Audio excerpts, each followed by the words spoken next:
Jean Boutry va animer cet atelier, cet observatoire national. Jean Boutry, qui est donc le président de l'observatoire de la. Alors, c'est l'observatoire de l'environnement et de la vie urbaine. On confond parfois, je dis vie urbaine avant. Et puis, donc, c'est l'ancien maire de Rochevrier. Je crois que tu nous as préparé un petit truc tout à l'heure. Ok, oui, bonjour à tous. L'Observatoire donc, de l'environnement et de la vie urbaine est un des 4 observatoires de l'association Centre-Ville en mouvement. Ce sont des observatoires qui ont pour objectif de nourrir la réflexion des élus et nourrir les initiatives sur un certain nombre de thèmes qui concernent la dynamisation de nos centres-villes. Il y a 3 autres observatoires donc à Centre-Ville en mouvement.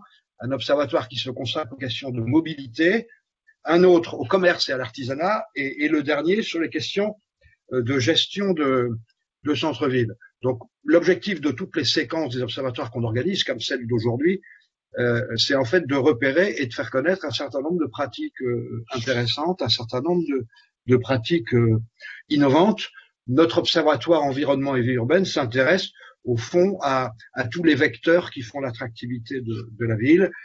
Donc, on a plus envie d'y vivre, de faire une ville attirante, plus conviviale, plus respirable. Comme Pierre Creuset l'a suggéré en introduction, c'est vrai qu'on va clore aujourd'hui une séquence assez nourrie de réunions d'observatoire qu'on a notamment organisé avec le programme des petites villes de demain. Et d'ailleurs, juste après mon introduction, je donnerai la parole, si elle est bien arrivée, à la chargée de projet de petites villes de demain. On a réuni là tout dernièrement 4 observatoires, l'un sur le thème de la place dans la ville, ensuite la nature en ville, ensuite hier il y en avait un sur la gare porte d'entrée de ville, et enfin aujourd'hui sur l'art et la culture dans le centre-ville. Je ne vais pas trop épiloguer sur le thème du jour, il paraît à tous évidemment extrêmement évident que l'art et la culture dans la ville, ce sont des porteurs d'attractivité forte, mais évidemment sous diverses formes, sous différents déploiements. Et donc, on va vous présenter ce matin un certain nombre de témoignages intéressants de déploiement de l'art et de la culture, à la fois l'art dans la rue, l'art monumental ou l'art vivant, les installations éphémères, les mobiliers urbains, l'accueil des artistes en ville, la valorisation du patrimoine, y compris du patrimoine industriel. Et puis on va aussi parcourir un certain nombre de villes européennes ou françaises en ajoutant comme ça, et là ce sont les cadres de centre-ville en mouvement qui vont nous faire comme ça des restitutions de ce qu'ils ont pu découvrir lors de leur voyage sur notre territoire et en Europe. Et j'en profite, avant que nous commencions, pour les citer et les remercier. Donc Pierre Creuset qui est intervenu tout à l'heure, Morgane Griot qui a contribué beaucoup à l'organisation de cet observatoire, Constant Amblard qui va nous faire la restitution des questions. Mais comme on est en visio, bon, c'est pas très pratique et relativement nombreux d'échanger au fur et à mesure. Et donc, ce qu'on vous propose, c'est de poser vos questions par le chat, par écrit. Constant Amblard nous fera une restitution à la fin, quand on aura déroulé l'ensemble des témoignages, une restitution des questions, et on passera comme ça un moment à interpeller les différents intervenants. Alors, je propose peut-être que Monsieur Boutry, comme ancien maire de Grosjeuvry, nous présente. Pour l'introduction, c'est bien. C'est vrai que tu as fait de l'art des friches d'entreprise, et je trouve ça vraiment intéressant. Voilà. Peut-être. Okay. Allez, on se prend quelques minutes. Allez, merci Pierre. Donc j'ai préparé hier en vitesse quelques diapositives parce que j'avoue qu'on a improvisé ça il y a 2 jours en préparant la séquence là, en se disant que on n'avait pas dans les différents témoignages de valorisation du patrimoine industriel. Et il se trouve que moi j'ai un exemple tout à fait intéressant dans la commune dont j'ai été maire pendant pendant 14 ans, qui s'appelle Crangevrier, qui est la ville industrielle de l'agglomération d'Annecy, qui depuis d'ailleurs n'est plus Crangevrier, puisqu'on a constitué une commune nouvelle, la commune nouvelle d'Annecy, depuis 3 ans, mais Crangevrier, c'était une ville de 18 000 habitants de la première couronne d'Annecy. Est-ce qu'on peut envoyer les diapos? Donc vous voyez là sur l'image, vous voyez le lac d'Annecy et les montagnes qui entourent le lac d'Annecy. Vous voyez Annecy et vous voyez en premier plan Crangevrier et vous voyez, on a fléché comme ça les usines dont je viens de vous parler. On passe à l'image suivante. Donc l'image suivante, c'est celle de l'ancienne usine des tissages, qui, comme je vous le disais, qui a fermé dans les années 50. Vous voyez indiqué l'hôtel de ville qui depuis a fait l'objet d'une rénovation. Et en fait, ce site-là des tissages, il est devenu le centre-ville de Crangevrier. On a aménagé un centre-ville de toutes pièces. Et voilà. Et donc on peut enchaîner sur l'image suivante. Bon. Et notamment là, l'équipement un peu emblématique du centre-ville, qui s'appelle la turbine, équipement culturel, et dans lequel notamment on a déployé un segment original de l'action culturelle, qui est un centre de culture scientifique et technique qui n'existait pas dans l'agglomération d'Annecy, ni d'ailleurs dans le département de Haute-Savoie. Et on s'est dit, au fond, c'est quand même dans la ville industrielle, la ville des techniques, il faut créer cet équipement scientifique, et qui est en fait vraiment sur le site de la friche de l'ancienne usine des tissages. On peut encore enchaîner, et on a même fait là une valorisation un peu particulière. On n'a pas pu garder des vieux murs. L'image suivante, s'il vous plaît. L'image suivante, voilà. On n'a pas pu. Ah, dommage. J'aimerais bien qu'on revienne donc à l'image ici. On n'a pas pu en fait garder les vieux murs de l'usine des tissages. On a gardé la cheminée que vous apercevez dans le fond là sur cette diapo, qu'on verra mieux après. Mais on voulait absolument valoriser la mémoire sociale. Et au fond, on a aménagé, créé une fontaine appelée le cours d'eau sculpté, parce qu'elle descend en fait les places, et puis elle fait référence au torrent, le Thiou, la rivière sur laquelle a été aménagé le centre-ville. Et on a créé là, et la fontaine se déverse dans un bassin qui est couvert de dalles de verre, supporté par les anciennes colonnettes de fonte de l'usine, et on a gravé les noms des 150 derniers ouvriers employés de l'usine. Donc c'est vraiment là un acte d'une réalisation de mémoire sociale. Après, on peut enchaîner. On verra sur la diapo suivante ce qu'on a gardé des éléments de l'usine, à la fois une cheminée, mais aussi une nouvelle, une centrale hydroélectrique qui était celle des tissages et qui a été remise en service il y a maintenant déjà 5 ou 6 ans. Et vous voyez dans le fond l'écoquartier qu'on a construit, mais là sur l'autre friche, qui est celle des papeteries, qu'on verra juste après. On peut donc enchaîner maintenant sur la deuxième usine qui était les papeteries, qui était aussi une très grosse usine qui a compté jusqu'à 500-600 personnes, qui se déployait sur un terrain de 6 hectares. Et au fond, cette usine est morte en 2005. Nous l'avons reconvertie. Donc d'une part, on a mené une opération de reconversion économique, et c'est celle-là qui est intéressante au plan patrimonial. Et on a gardé les 2 grands bâtiments que vous voyez, les 2 bâtiments longs et parallèles, qui sont typiques, on peut aller à la diapo suivante, qui sont typiques de l'architecture industrielle de l'après-guerre. On peut enchaîner, voilà. Donc vous voyez là, vous reconnaissez les voitures là, on est dans les années 60 avec la Panhard PL17, les halls des machines des papeteries, et c'est en fait ces grands bâtiments qu'on a réussi à conserver, à revaloriser pour accueillir une autre forme d'industrie. On enchaîne s'il vous plaît.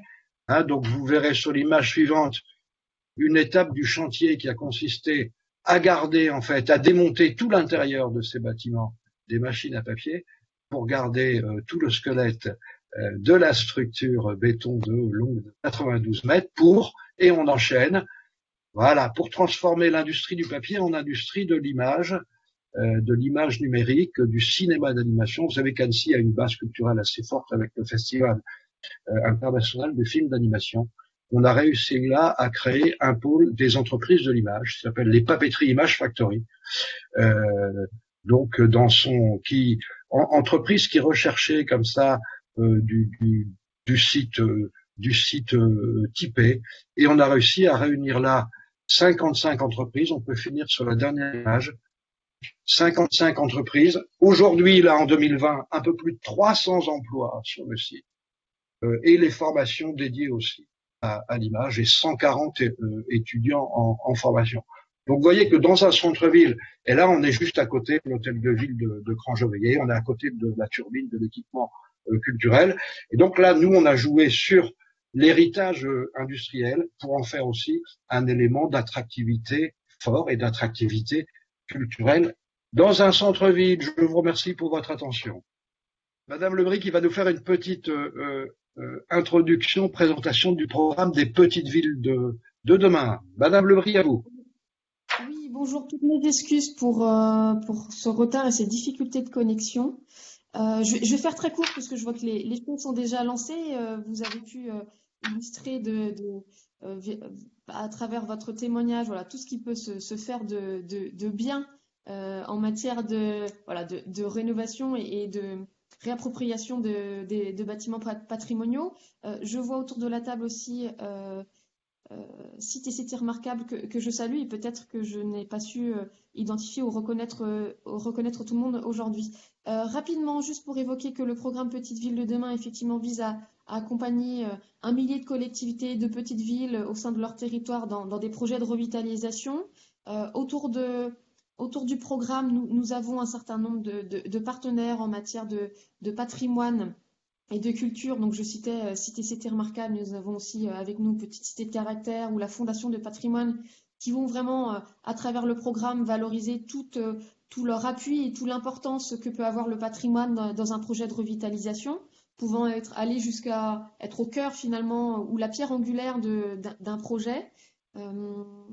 Donc voilà, pour vous dire aussi que la sélection des villes est en cours actuellement et c'est pourquoi je ne peux pas malheureusement rester sur l'ensemble de la réunion et je vous prie encore de m'excuser pour ça.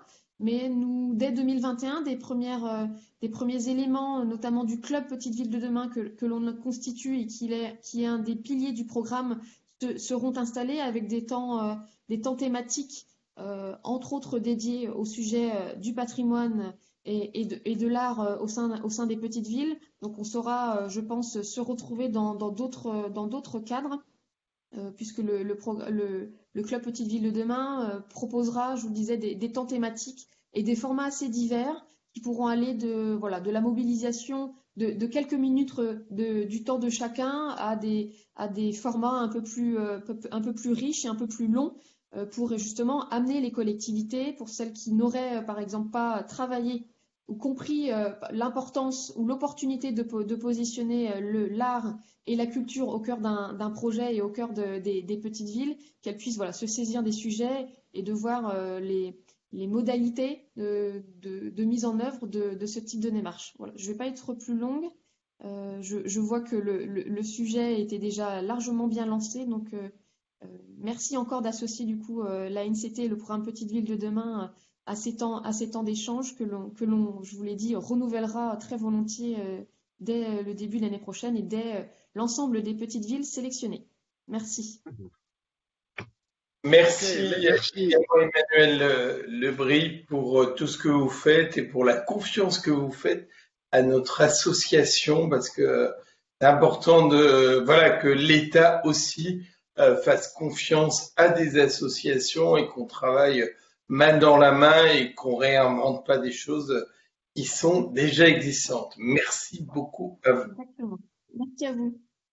Voilà, maintenant on va passer à une séquence de témoignages de plusieurs villes, de plusieurs petites villes, mais vous verrez qu'ils ont des démarches particulièrement intéressantes. Donc on a le plaisir d'accueillir trois élus, pour nous trois collègues élus, l'adjointe en charge de l'attractivité de la ville d'Aurillac, Madame la maire de Beaulieu-les-Loches, et puis le premier adjoint de la ville de Tournu, qui vont donc présenter leurs actions et 3 types d'actions singulières et intéressantes. Donc on va commencer par la commune d'Aurillac. Alors Aurillac est connu, je pense au moins pour un événement important qui a un retentissement national, qui est le festival international d'ailleurs de théâtre de rue. Mais vous verrez aussi pour une opération qui relève plus là de l'art plastique ou de l'installation éphémère, qui sont pas non pas les parapluies de Cherbourg, mais les parapluies suspendus d'Aurillac. Donc je passe la parole à Madame Nicole Soulinck-Coussin, adjointe donc au maire d'Aurillac. Bonjour, depuis Aurillac, on est sous un beau manteau neigeux. Donc Aurillac est une ville à la campagne. Et effectivement, notre identité, c'est le festival Éclat, donc Festival international de théâtre de rue. Cette année, on a été relativement malheureux puisqu'il a dû être annulé Covid.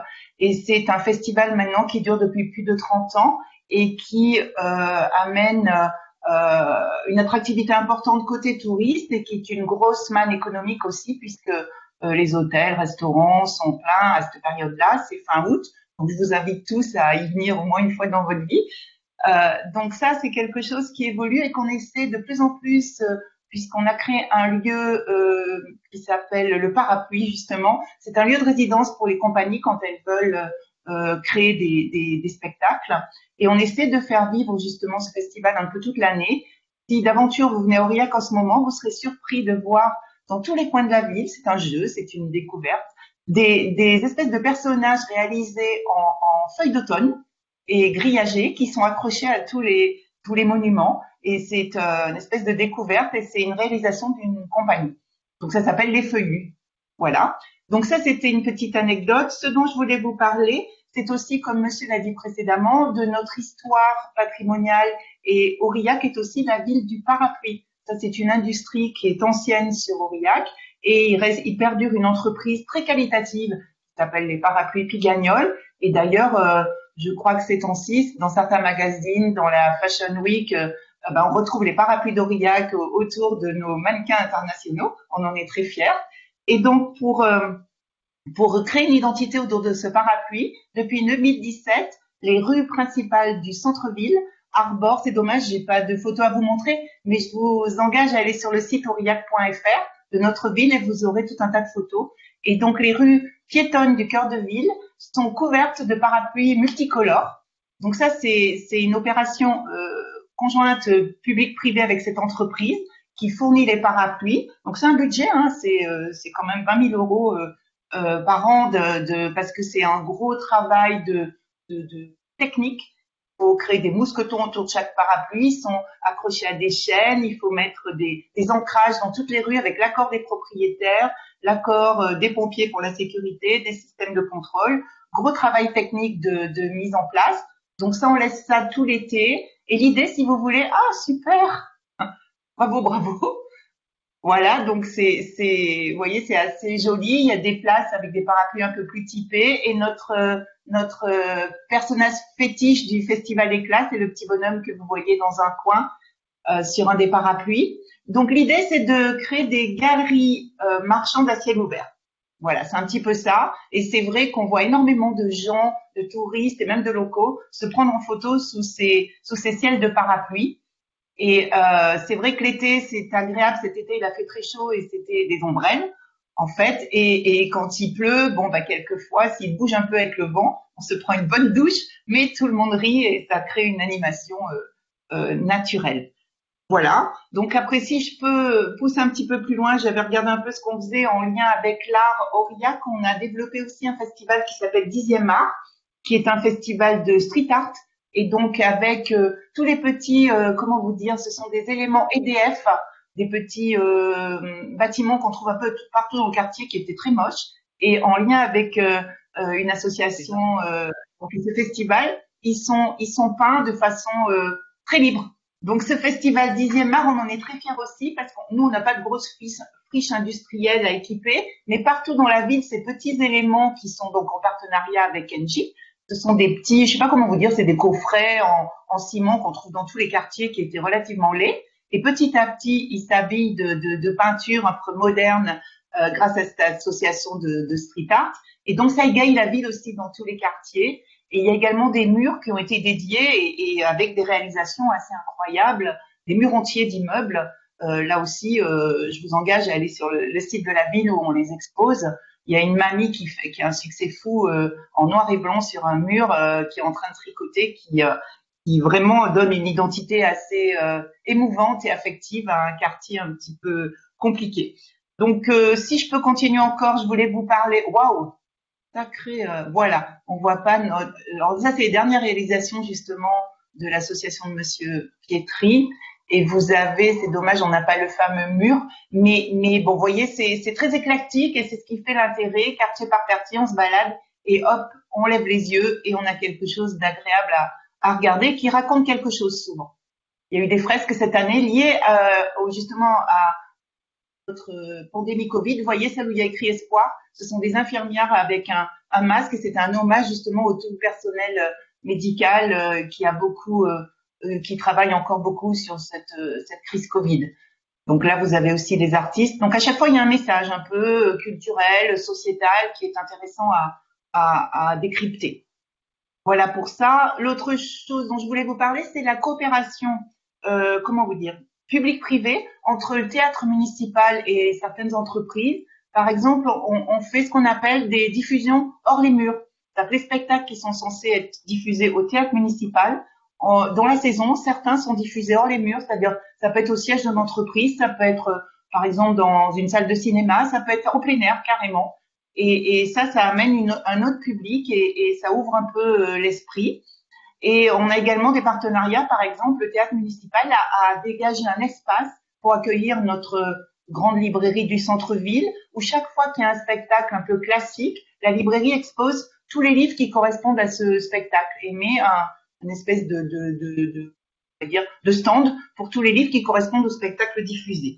Alors, je prends ma petite fiche. Qu'est-ce que je voulais vous dire encore? Ah si, autre chose, on accompagne les pratiques amateurs dans la mesure où, par exemple, dans les vitrines, il y a une espèce de festival annuel où dans les vitrines des commerçants du cœur de ville, les adhérents de la société artistique du Cantal peuvent exposer leurs œuvres dans les vitrines. Donc, vous faites du lèche-vitrine et en même temps, vous pouvez admirer une œuvre d'un peintre de la société artistique du Cantal. Et on a aussi ce festival qui dure sur une semaine dans les locaux du musée. Voilà. Ensuite, on essaie de travailler beaucoup sur des partenariats publics-privés, par exemple la construction du cinéma qui en elle-même est une architecture assez, comment vous dire, osée, a été faite en partenariat public-privé dans sa construction comme dans sa gestion. Donc ça, c'est important pour avoir des projets un peu plus nourris. Je ne sais pas s'ils avaient des questions. Si on travaille aussi avec des artistes locaux, professionnels, et on essaie de travailler sur des commandes publiques. Par exemple, nous avons un rond-point d'un quartier un peu typé sur lequel on a demandé une création de deux artistes, Monsieur Cellier et Monsieur Nugou, qui ont créé une œuvre pour donner une identité au quartier et faire une porte d'entrée à ce quartier. Ce sont des sculptures faites par des artistes locaux. Il y en a plusieurs. Il y en a une sur la place d'Hôtel de Ville avec des grenouilles au milieu d'une fontaine qui sont assez atypiques aussi. Et ça aussi, c'est un espèce de partenariat pour mettre de l'art dans la ville et faire que le centre-ville soit évidemment un lieu de commerce, mais pas que. C'est-à-dire que ce soit une destination 5 sens. Les yeux, la gastronomie, l'art, le commerce bien sûr, mais que ce soit un lieu de vie pour les habitants comme une destination pour ceux qui viennent d'ailleurs. Voilà un petit peu ce que je voulais vous dire et s'il y a des questions, je vous écoute volontiers. Merci Madame Soulin.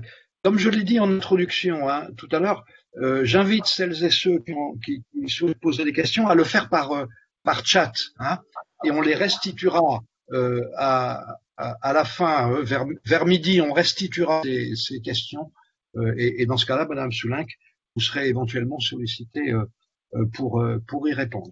Alors, on va donc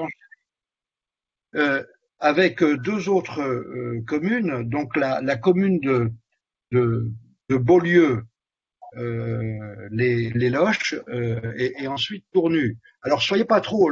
Merci pour votre témoignage, hein, Madame la maire adjointe d'Aurillac. C'est évidemment très très intéressant et impressionnant. Hein, mais Aurillac était la grande ville, hein, dans les témoins qu'on a ce matin. Je pense qu'il est une ville de 26 000 habitants. Mais on va passer maintenant donc à la commune de Beaulieu. C'est absolument étonnant puisque je pense, Madame Métadier, maire de Beaulieu, votre commune compte moins de 2000 âmes et vous avez un déploiement, un foisonnement d'initiatives qui est tout à fait impressionnant. Et donc nous vous écoutons pour un 7-8 minutes. Bonjour. Bonjour, j'espère que vous m'entendez. J'ai tenté de partager mon écran, je ne sais pas si ça fonctionne ou pas. Oui, ça fonctionne. D'accord. Donc c'était effectivement Beaulieu, c'est une petite commune de 1000 habitants qui est située à 40 km de Tours. Au niveau du programme Petite Ville de demain qui nous intéresse aussi aujourd'hui, on a été donc sélectionné avec la ville de Loches qui est mitoyenne. On est vraiment côte à côte. Loches compte 7000 habitants à peu près. Et on est au sein d'une communauté de communes de 55 000 habitants, 67 communes. Donc vous voyez les limites.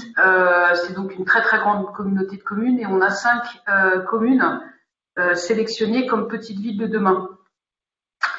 Donc Beaulieu-les-Loges, c'est une petite ville donc, très riche de patrimoine qui est dans la région centre, le département de la Touraine, la communauté de communes Loches-Sud-Touraine. Nous sommes adhérents depuis bonne dizaine d'années de sites et cités remarquables France et nous avons obtenu le label Petite Cité de caractère en début d'année 2020, pardon. Donc comme je vous le disais, d'un côté de l'Indre, on a Loches, ville royale avec son château, sa forteresse et sa ville commerçante. Et puis de l'autre côté, Beaulieu, qui est une ville monastique, qui elle était une ville ouvrière et qui, alors en termes de commerce, on n'a quasiment plus rien. C'est vraiment notre problématique. Mais d'un autre côté, entre le centre-ville de Beaulieu et le centre-ville de Loches, il y a moins d'1 kilomètre. Hein, donc on est vraiment très très proche. J'essaie de passer rapidement pour vous donner quelques images et un peu l'ambiance de Beaulieu-les-Loches. Donc c'est une ville médiévale et monastique avec non seulement la présence de moines à travers l'abbaye qui est vraiment fondamentale à Beaulieu, mais également plusieurs couvents de sœurs qui ont animé la ville. Et nous avons mis en place entre 2009 et 2014 une AVAP qui donc s'appelle maintenant site patrimonial remarquable. Un autre élément important entre Loches et Beaulieu sur la carte que vous avez en bas, vous avez la ville de Beaulieu qui est d'un côté de l'Indre, de l'autre côté vous avez Loches et entre les deux un espace de 240 hectares qui fait en moyenne 700-800 mètres de large, qui s'appelle les Prairies du Roi et qui était un endroit complètement à l'abandon et que la communauté de communes petit à petit acquiert et aménage, alors avec un usage agricole majeur, mais également des chemins de randonnée, enfin des chemins et des chemins urbains, puisqu'on peut relier Loches et Beaulieu maintenant à travers ces prairies. Et on va en parler tout à l'heure que ces Prairies du Roi servent de cadre à l'exposition Beaulieu. Alors un élément, je vais parler surtout de culture vivante après, mais je vais commencer quand même par parler de la reconstruction du Grand Clocher. Le Grand Clocher de l'abbaye de Beaulieu, qui fait 64 mètres de haut, était dans un très piteux état et menacé de s'écrouler, en tout cas pour sa flèche, et a fait l'objet d'une énorme restauration entre 2016 et 2019, et qui vient de recevoir cette année le premier prix des rubans du patrimoine. Donc là, c'est quelque chose qui a énormément fédéré la population autour de la restauration de ce monument très très emblématique de la Touraine.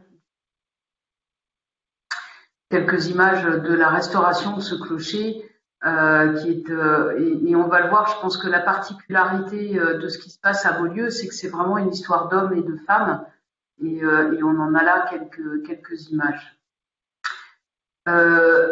Comme je vous disais, une histoire d'hommes et de femmes, et en fait, ce qui est particulièrement intéressant, c'est la dynamique associative qui se met en place. Et en fait, nous, mairie, on accompagne cette dynamique, et les associations nous le disent, elles trouvent que le terreau qu'elles trouvent à Beaulieu est très très favorable, et du coup, elles se sentent réellement soutenues, et elles ont une action vraiment majeure sur la multiplicité de ce qui se passe à Beaulieu. Alors, je vais en citer quelques-unes. Donc, les petits jardins de Beaulieu qui viennent d'être récompensés par l'association régionale de florissement pour un prix régional. On va avoir quelques images un petit peu plus tard. B2X et puis dont je vais vous parler également après. Je vais passer là rapidement sur le Moulin des mécaniciens. C'est l'image que vous avez en haut à droite, et également avec le groupe de messieurs qui est au centre de l'image en bas.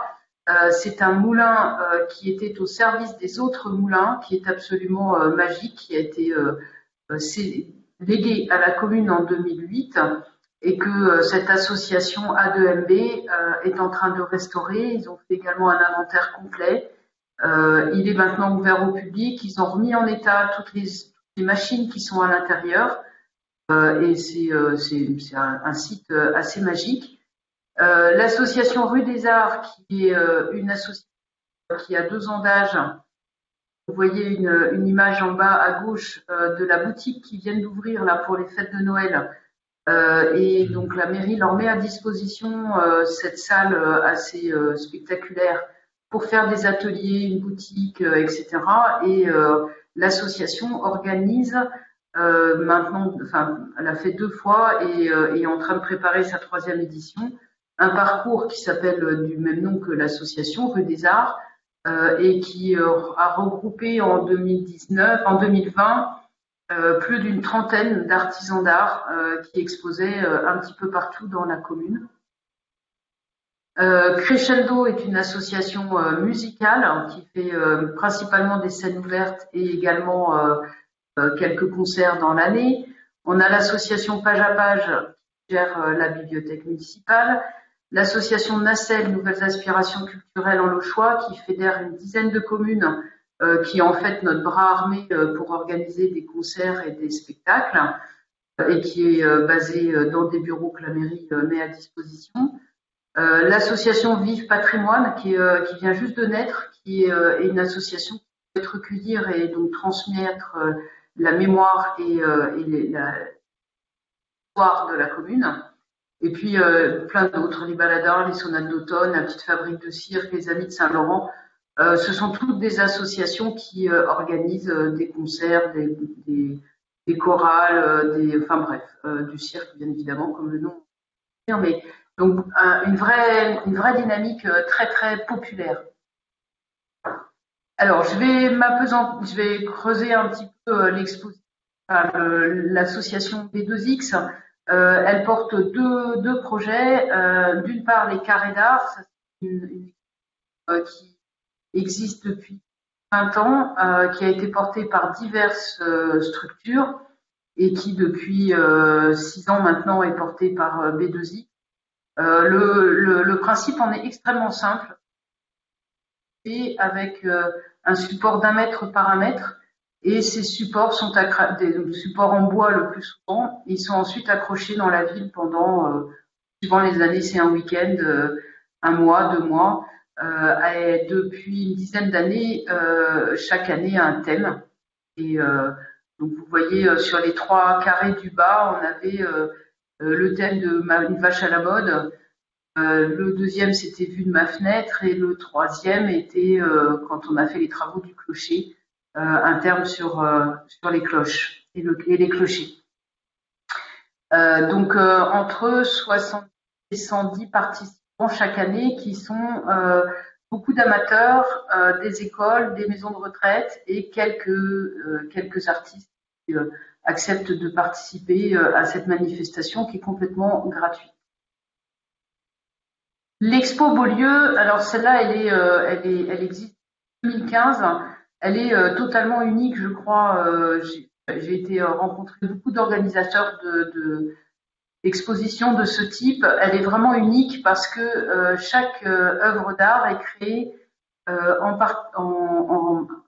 sur la base d'une rencontre entre un artiste, une entreprise ou un artisan, des bénévoles, des habitants et surtout des jeunes. Alors les jeunes, ce sont soit des scolaires, des collégiens, des lycéens, des lycées professionnels, des personnes en situation de handicap. Enfin bref, on a à chaque fois des très très belles rencontres sur la création de ces œuvres.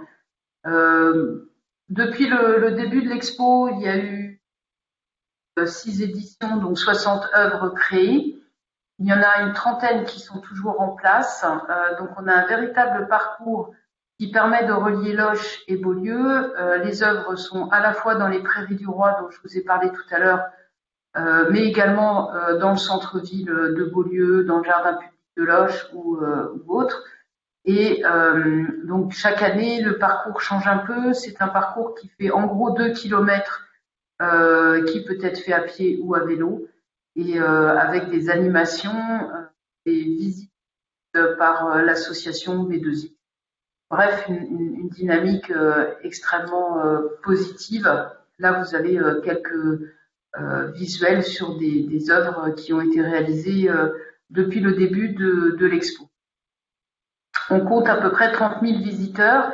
Alors les 30 000 visiteurs, on bien que, en fait, c'est le nombre de personnes qui empruntent le chemin entre celui que vous voyez à droite, où il y a les colonnes bleues et blanches. C'est donc ce chemin qui relie les deux villes de Loches et Beaulieu. Donc on a entre 30 et 40 000 personnes qui y passent chaque année. Donc bien évidemment, tous ne sont pas des visiteurs de l'expo, ce sont aussi des habitants. Mais ça donne un petit peu une idée du nombre de personnes qui, en tout cas, passent devant ces œuvres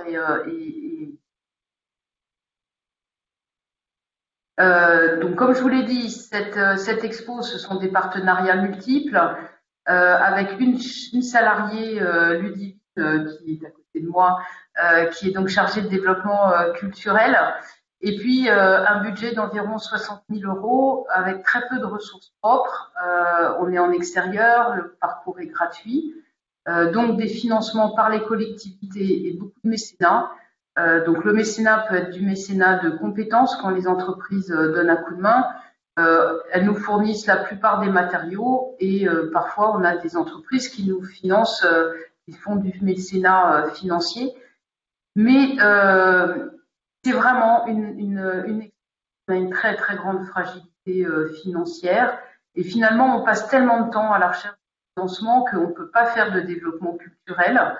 Et je dirais que c'est vraiment le point noir de cette expo, c'est que on n'arrive pas à trouver un financement pérenne et qui nous permette d'être serein d'une année à l'autre pour travailler. Je pense que c'est vraiment le grand point noir et même si on a des financeurs fidèles, hein, je pense à la région par exemple, au département ou à la commune, je pense quand même qu'il y aurait besoin à trouver des financements fixes. Et puis juste un tout petit sur les petits jardins de Beaulieu. Donc c'est un jardin qui fait à peu près 3000 m² qui appartient à la commune, que l'on a mis à d'une association qui s'appelle les Petits Jardins de Beaulieu. Les Petits Jardins gèrent entièrement le site. Chaque adhérent est à disposition à un lopin de terre qui fait entre 20 et 100 m². Aucune parcelle n'est close, tout est grand ouvert, hein, et les espaces font vraiment l'objet d'une attention particulière. Donc c'est un lieu totalement incontournable de promenade, hein. On a énormément de personnes qui se promènent. Il y a des œuvres de l'expo Beaulieu au sein de ce lieu. Donc c'est vraiment et ce qui est très intéressant, c'est le côté également très très artistique que les petits jardiniers ont décidé de donner. Il y a vraiment une âme je crois également exceptionnelle dans Beaulieu.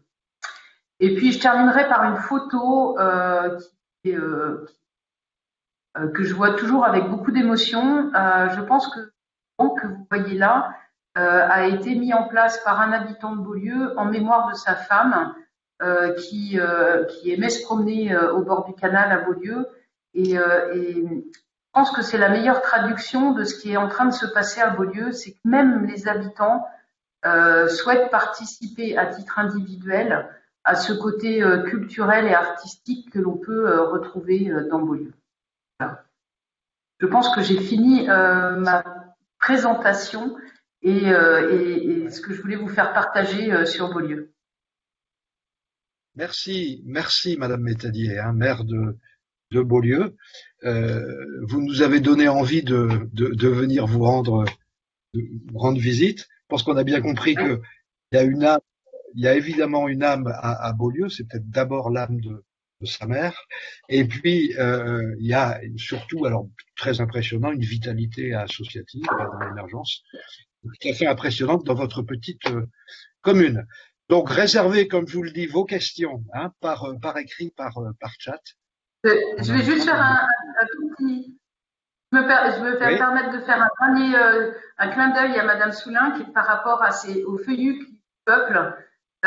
Nous avons eu l'énorme chance d'avoir une centaine de feuillus à Beaulieu il y a une dizaine d'années et j'en ai encore un dans mon jardin que m'avait donné Ferraille. Je vous enverrai des photos. Avec plaisir. Ok. Merci. Je dirais un mot tout à l'heure, mais c'est vraiment hyper intéressant et je trouve que voilà, quand on a une volonté politique et un monde associatif qui se mobilise, on a des choses merveilleuses et on n'est pas obligé d'être une grosse ville, on peut aussi être des petites villes de France et c'est intéressant et je vois à Aurillac aussi ce qui se passe et tout. Voilà, c'est boîtes SNCF, EDF sont parfois très moches. Être repeintes, c'est magnifique. C'est voilà, tout ce qui se fait est vraiment très intéressant. Ok, merci. Donc, on va maintenant solliciter Julien Farama, qui est premier adjoint au maire de Tournu. Donc, on vous invite aussi à nous faire rêver, Monsieur Farama. C'est vrai que ces dames avant ont mis le niveau assez haut. À vous, Monsieur Farama. Oui, bonjour à tous. En effet, c'est l'inconvénient de passer en troisième, c'est que la comparaison va être possible. Je tiens en premier lieu à excuser le maire, Bertrand Vaux, qui pouvait pas être parmi nous ce matin, et donc je vais essayer d'être aussi précis qu'il peut l'être sur une thématique qui lui tient à cœur. En quelques mots, le contexte tournusien, donc petite ville de 6000 habitants située en Saône-et-Loire. On est donc au sud-est de la Bourgogne et on a une particularité qui fait en partie notre petite notoriété, c'est qu'on est sur un axe Paris-Marseille, Dijon-Lyon, le long de l'autoroute A6, la deuxième autoroute, je crois, la plus fréquentée en France, qui est une route de transit, notamment lors des vacances des Français et des Européens, et ça, été comme hiver. Donc on a toujours été sur un axe privilégié, un axe de transit, et pour la petite histoire, Tournu doit sa création à l'époque à la création d'une garnison romaine à l'origine, et qui était justement née de sa position géographique privilégiée. La deuxième caractéristique de la ville, c'est que on a un patrimoine assez remarquable, voire exceptionnel à l'échelle d'une ville de 6000 habitants, et notamment avec son édifice religieux majeur qui est l'abbaye Saint-Philibert, que vous voyez sur cette image, qui domine la ville, qui la structure et qui en fait une de ses caractéristiques principales. C'est souvent qualifié de chef-d'œuvre de l'art roman, et ça, entre guillemets, ça nous assure aussi un flux de visiteurs annuel estimé à environ 250 000 personnes, et qui fait aussi une grande part de la notoriété touristique et patrimoniale de notre ville. Je fais ce propos introductif sur l'abbaye parce que finalement, nous, on est une équipe qui est arrivée récemment à la tête de la ville. C'était fin d'année 2017, et en 2019, c'était le millénaire de l'abbatiale. Et on s'est trouvé en moins d'un an, un an et demi, à devoir s'atteler à la mise en œuvre d'une programmation culturelle complète pour fêter, j'allais dire, les festivités du millénaire, et qui a justement permis de mobiliser ce qui s'était encore jamais vraiment fait à l'échelle de la ville de Tournu, l'ensemble du secteur associatif, économique, des citoyens, des commerçants et des habitants qu'on a essayé de mobiliser autour d'une programmation culturelle quasi permanente, faisant en sorte qu'on essaye de donner un fil conducteur et qu'on jalonne toute l'année un certain nombre de temps forts en termes d'animation de la ville. Donc on est vraiment parti sur une première expérience à monter très rapidement. Certains diront trop rapidement, mais en tout cas le succès a été au rendez-vous, donc c'était plutôt sympathique. On a eu une exposition, par exemple, issue directement de la Villette sur quoi de neuf au Moyen-Âge, sur quelque chose d'assez ludique autour de la thématique médiévale, notamment pour les familles et les jeunes enfants. Une grande programmation autour du spectacle vivant. Et puis une clôture exceptionnelle et assez atypique au cœur de l'abbatiale, avec un spectacle visuel, un petit peu dans l'esprit des arts de la rue, mais à l'intérieur de l'abbaye, avec l'installation d'une tyrolienne, enfin quelque chose qui, pour les 300 privilégiés qui ont eu l'occasion de voir ce spectacle, auront changé définitivement le regard qu'ils pouvaient porter sur cette abbaye millénaire qui bougeait pas, qui bougeait peu, et qui là pouvait habiter de manière assez exceptionnelle. Et ça a fait naître dans la ville, on s'en rend bien compte parce que ça a des suites maintenant, une espèce d'envie de recréer ces temps forts, ces moments un petit peu uniques et exceptionnels, dans un écrin qui peut l'être, mais qui, s'il n'est pas incarné et qu'il n'est pas vitalisé de manière permanente, reste parfois un petit peu figé. Je le disais, Tournu, c'est 17 monuments historiques ou classés, donc c'est un patrimoine lourd à entretenir, lourd à réhabiliter, à mettre en valeur également, puisqu'en plus de l'abbaye, on a aussi un hôtel-dieu construit au XVIIe siècle. Et particularité de cet hôtel-dieu, c'est qu'il héberge également un musée du nom de Jean-Baptiste Greuze, le peintre et dessinateur français, puisque Greuze est natif de Tournu. Vous le voyez sur la diapo, il a sa statue sur la place de l'hôtel de ville. Et Tournu se fait ici, et puis de manière générale, appeler la cité de Greuze, ce qui montre un petit peu aussi le lien qu'on peut avoir entre un artiste et une ville, qui marque aussi un petit peu le positionnement et culturel et artistique de notre ville. Donc c'est quelque chose d'assez inscrit dans la ville, et que nous, on a souhaité intégrer de manière large, c'est-à-dire que la dimension artistique, on veut la rendre la plus transversale possible, à la fois à travers notre stratégie d'équipement, et puis aussi évidemment toute notre stratégie d'animation, et j'y reviendrai après, de revitalisation. Petit clin d'œil également par rapport à la mixité des thématiques artistiques, c'est que ce nom de Greuze a été, j'allais dire, traduit dans un autre art bien connu ici chez nous, c'est la gastronomie, puisqu'on a plusieurs restaurants étoilés, on en a compté jusqu'à 4, et le plus célèbre d'entre eux, le restaurant Greuze, dans les années 60 et 70, porte le nom du coup de cet artiste et continue aujourd'hui à porter le nom de cet artiste de Tournu. Je le disais en introduction, c'est une ville de 6 000 habitants, pour autant elle en a compté presque 8 000. Et on a connu une vraie déprise démographique, nous, depuis le début des années 80, comme beaucoup de petites villes.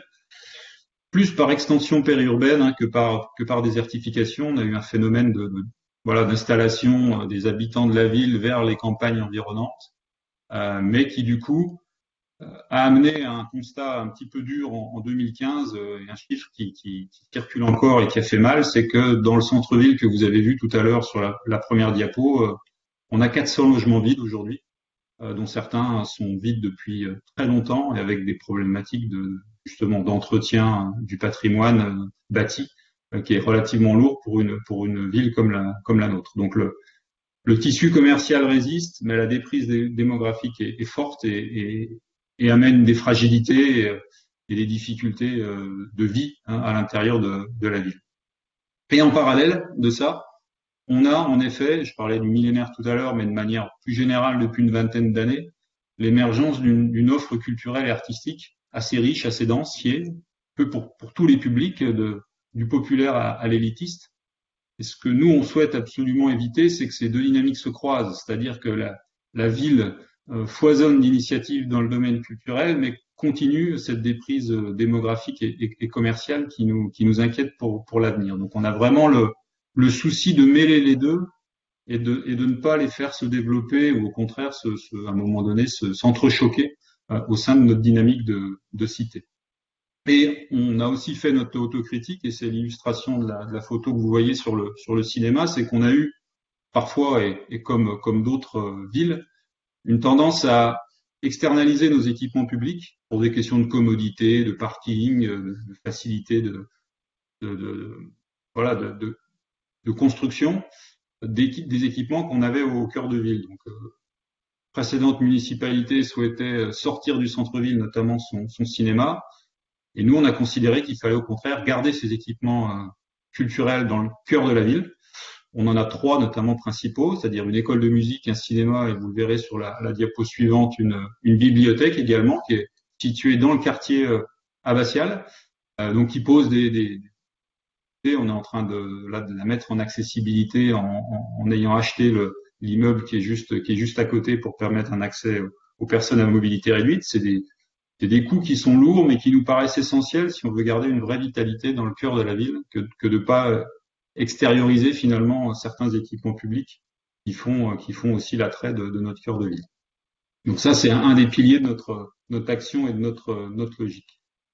Deuxième élément, c'est qu'on a, je le disais, pas mal de bâtiments classés et certains, et vous voyez l'exemple ici, qui est encore une église, l'église Saint-Valérien, qui a été dans les années 50 un cinéma. On voyait qu'il y avait déjà des liens intéressants entre le patrimoine et la dimension artistique, en l'occurrence le 7e art.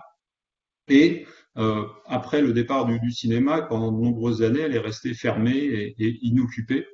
Et puis, depuis 2018, on a remonté un partenariat avec un collectif d'artistes locaux, d'artistes plutôt contemporains, sculpteurs, peintres, agenceurs en termes de différents mobiliers et de création, qui, dans le cadre d'une gestion déléguée, a permis de créer un vrai lieu d'exposition temporaire qui a eu là depuis 3 ans un très gros succès. Donc, on a réussi finalement à retrouver un usage à travers la dimension des expos temporaires et en s'appuyant vraiment sur un collectif local, à redonner une vitalité à ce bâtiment. On souhaite même aller plus loin pour en confier vraiment dans la durée la gestion, y compris immobilière, pour vraiment que les collectifs et l'initiative privée puissent vraiment être en relais de la ville sur la gestion de ces équipements et de ces sites.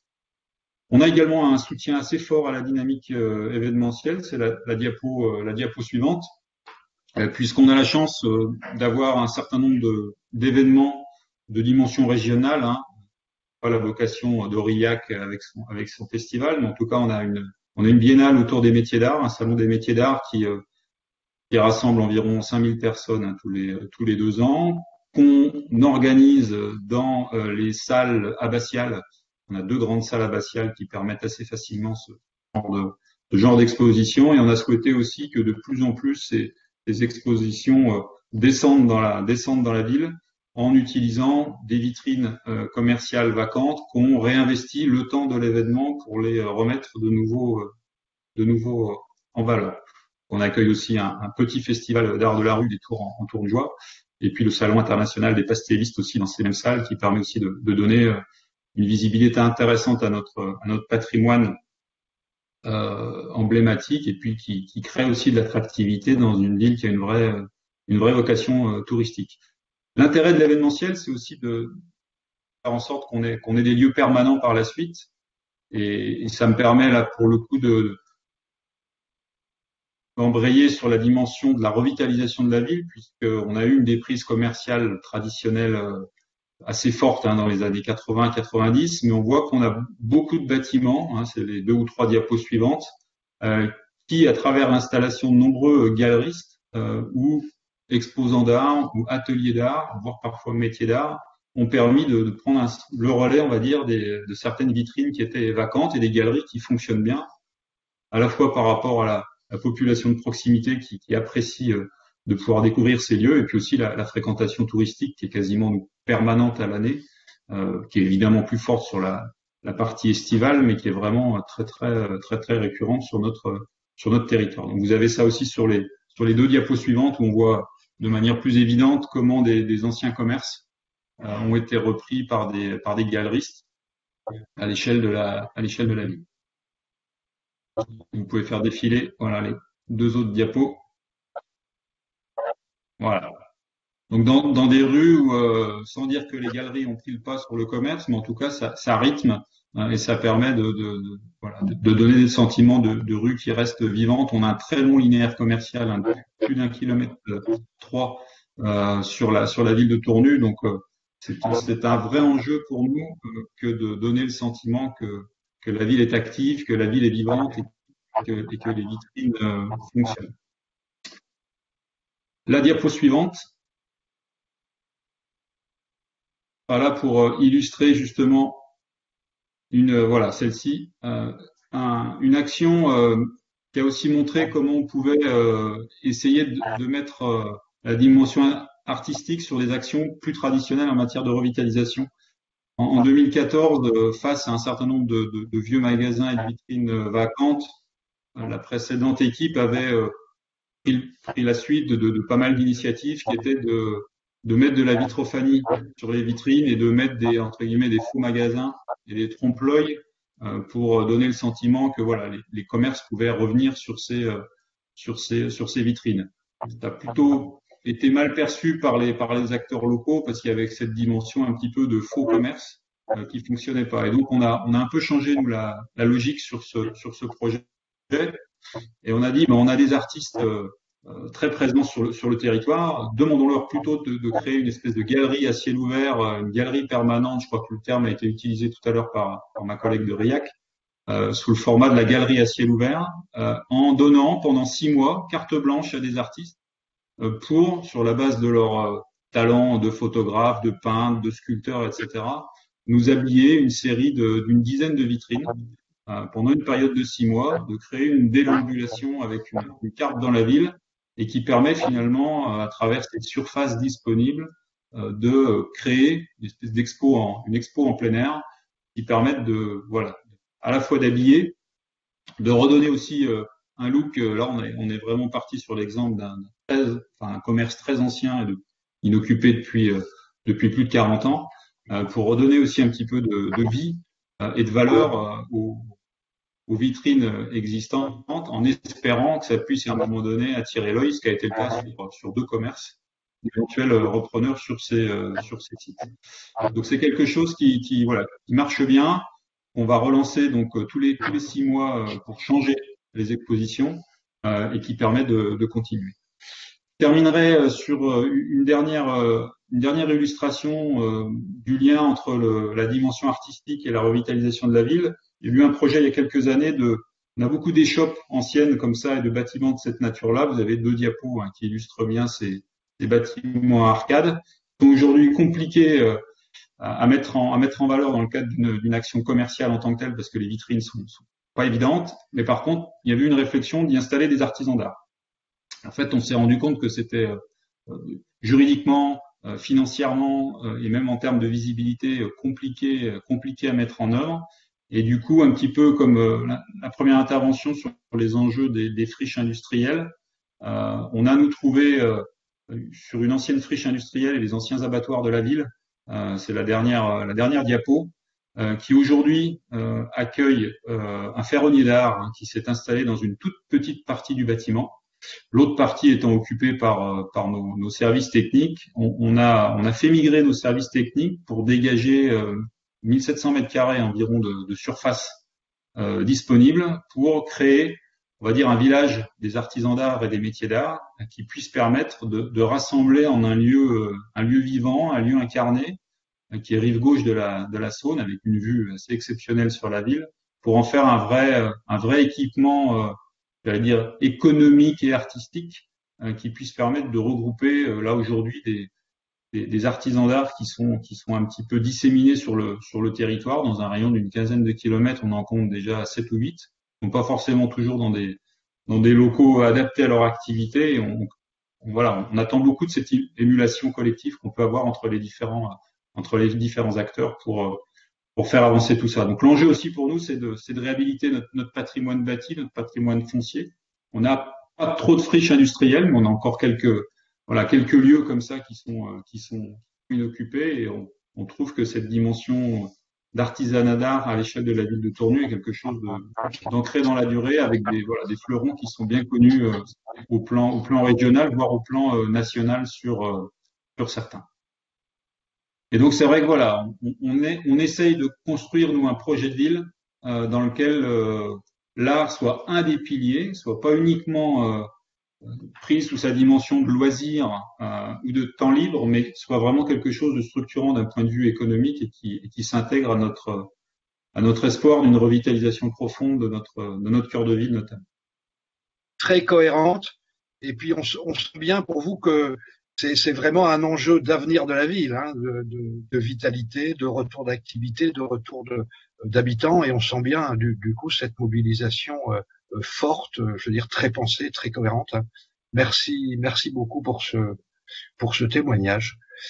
Je suis contraint d'enchaîner avec un projet, vous verrez, vraiment très audacieux, très original, très audacieux, qui est en cours de finalisation à Sens et dans l'agglomération de Sens.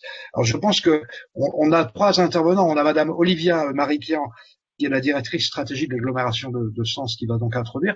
On a aussi les 2 des artistes qui portent le projet, qui sont là avec nous, Siloé et Baptiste. Je vais vous demander à 3 de tenir aussi dans la dizaine de minutes qui nous est impartie. Merci beaucoup. Madame Mariquian. Très bien.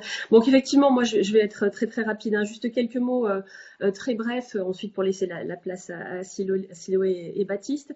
Pour vous dire donc que la ville de Sens a signé sa convention Action Cœur de Ville le 28 septembre 2018, en présence d'ailleurs de Monsieur Creuset, hein, que je salue, qui nous avait fait l'honneur de sa présence.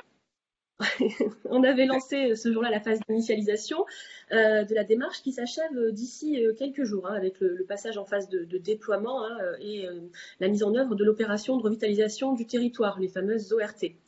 Mais avant cela, hein, dès 2014-2015, Sens avait déjà posé les jalons de sa stratégie de redynamisation et s'est efforcé depuis les 6 années écoulées de construire une démarche vraiment à 360 degrés qui prend en compte toutes les composantes de l'attractivité et de la qualité d'un centre-ville. Les mobilités, l'accessibilité, la propreté, la sécurité, la qualité des espaces publics, de l'habitat. Voilà, hein, ça fait liste à la Prévert, mais vraiment on a décidé d'intégrer toutes ces composantes et bien entendu aussi le patrimoine et la culture. En parallèle, hein, et au cœur de cette vision à 360 degrés, nous avons aussi mené un travail particulier sur la notion de parcours, et notamment sur notre axe structurant ouest-est qui traverse la ville et qui relie la gare à notre île d'Yonne, hein, à notre cœur historique qui est l'Amande, hein, entouré de ces promenades. Et puis plus loin, on retrouve les quartiers est, qui sont les quartiers prioritaires politiques de la ville, qui rassemblent tout de même un tiers des habitants sénonais. Et aujourd'hui, cet axe structurant est particulièrement assuré, que ce soit par des boulevards, par des parkings ou tout simplement des trottoirs ou une chaussée impraticable à pied et à vélo, ce qui rend particulièrement fastidieux les déplacements le long de cet axe et donc vers le cœur du cœur de ville, véritablement le centre. Donc tout l'enjeu pour nous, hein, est de recréer ou de restaurer des continuités piétonnes ou douces, et de faire tomber les barrières physiques ou psychologiques, puisqu'elles sont aussi de cette nature aujourd'hui, qui morcellent cet axe ouest-est qui est majeur pour le développement de la ville. Et donc avec pour objectif d'inciter de nouveau nos habitants, les touristes, les consommateurs aussi, tout simplement les passants, à flâner, à déambuler dans la ville, à la parcourir et parfois même à la redécouvrir. Et pour vraiment vous situer un petit peu notre perspective, je passe la parole sans plus tarder à Baptiste et Siloé du collectif Aparté, qui vont vous expliquer en quoi ce projet, donc effectivement Synode Off, s'inscrit dans ce cadre et vient nous apporter une réponse vraiment novatrice et originale à la problématique qu'on rencontre, et ce via une démarche de médiation culturelle et artistique nouvelle pour la ville de Sens. Merci Madame Marie-Kian. Donc à Monsieur Baptiste Delfarguel, allez-y. Alors, bonjour à tous déjà, et puis merci beaucoup de nous accueillir. Alors nous ne sommes pas des élus avec Siloé, on est effectivement les membres du collectif Aparté, et on travaille pour la ville de Sens sur ce projet de Synode Off qu'on va vous présenter maintenant. Donc très rapidement avec Siloé, comme je vous ai dit, on n'est pas du tout élus, on a tous les deux fait les mêmes études, on a fait un bicursus entre Sciences Po à Saint-Germain-en-Laye et les Beaux-Arts de Paris, Cergy. Et c'est ce qui nous a amené à travailler par la suite aussi bien dans des milieux privés que publics, puisqu'on a travaillé pour le Centre de musique de chambre de Paris, Paris Musée, ou encore pour ce qui concerne Siloé en ce moment, pour Dream de Bayos, qui est une entreprise de scénographie et d'événementiel international. D'un point de vue artistique, nous on a été exposé dans la galerie La JB Agency pour une installation qui consistait en partenariat avec l'IRCAM, l'Institut de recherche de coopération d'acoustique musicale, qui consistait à faire pousser des plantes dans des instruments de musique et à rendre compte de la croissance des plantes par le son. Et c'est un peu toutes ces expériences-là qui nous ont amené à monter le collectif Aparté, et qui est lui en fait qui a pour but de travailler sur l'urbain, de travailler sur que peut faire l'urbain aujourd'hui dans le modèle de la ville. Et donc le projet de Synode Off, comme l'a dit très bien Olivia juste avant, c'est d'essayer de briser ces clivages qui sont très propres au tissu urbain, donc les clivages par exemple centre-ville, périphérie, mais aussi les clivages invisibles qui sont ceux des milieux sociaux, de l'âge, du genre. Et dans les ambitions profondes du projet Synode Off et d'Aparté en général, il y a donné la possibilité aux habitants d'un endroit de s'approprier leur territoire et de l'expérimenter. Donc la mesure phare du projet Synode Off pour nous, c'est la réalisation d'une fresque collective participative d'1,6 km, qui serait en fait une fresque au sol qui aurait pour but de rendre visible une des artères historiques de Sens. Que Sens, c'est une ville gallo-romaine, donc avec un cardo et un decumanus très affiché.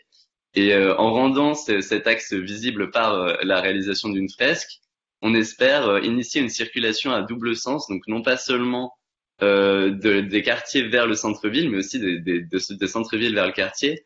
Donc là, je fais un peu écho à tout ce que vous avez dit précédemment, c'est-à-dire à Sens, il y a évidemment toute une question d'héritage historique importante, puisque la ville a un patrimoine historique très important, mais il y a aussi, comme vous l'avez dit, sur cette histoire de requalification des friches industrielles et tout ça, il faut aussi essayer de mettre en valeur le patrimoine périphérique aussi, autant que tout simplement la cathédrale ou des choses comme ça.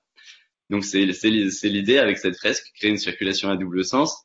Bon, bien sûr, surtout dans le contexte actuel de pandémie mondiale et tout ça, on aimerait bien aussi que ça soit l'occasion de faire la fête, tout simplement pour les habitants, de sortir, de se retrouver et d'un peu sortir de cette morosité dans laquelle on est tombé peut-être au cours de l'année. La fresque, très concrètement, comment elle va se réaliser? Elle va se passer en 2 moments. La première, ce sera toute une étape de conception du motif, qui en fait consiste à faire des échanges avec un maximum d'acteurs de la ville. Donc quand je parle des acteurs de la ville, pour nous, c'est aussi bien le tissu associatif dont vous avez tous parlé, qui est très important à Sens, et les services de la municipalité, les services du périscolaire, les écoles, les habitants. Donc là, ça fait 4 mois qu'on travaille sur ça, sur créer des échanges avec tous ces acteurs de la ville qui répondent très favorablement au projet et qui sont très contents que ça se passe, que ça puisse peut-être se passer. Donc pour l'instant, la phase conception, c'est de demander aux gens de produire des motifs qui serviront, qui sont en fait réduits à l'échelle réduite, ce que pourra être au jour J, le jour J, la vraie fresque qu'on peindra au sol. Donc comment ça se passe? C'est-à-dire pour que la fresque ait un rendu homogène d'un point de vue esthétique, on a contraint sa réalisation par des outils. Les outils, ce sont des rouleaux de 180 cm, les rouleaux à peinture classiques, fixés au bout d'une perche.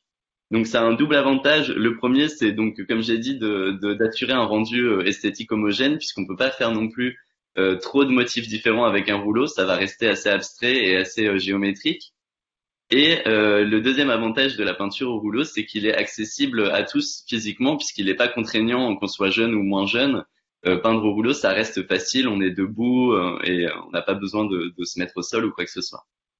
Donc, pour l'instant, on est dans le dialogue avec un maximum d'institutions, comme je vous ai dit, pour produire ces maquettes qui nous servent non seulement à avoir une idée de ce que pourrait être la fresque en fin de parcours, mais aussi à commencer une médiation autour du projet, puisque ça crée une dynamique, ça nous permet de parler de l'événement et d'en assurer le succès quand arrivera la seconde partie de ce projet, qui est la réalisation de la fresque.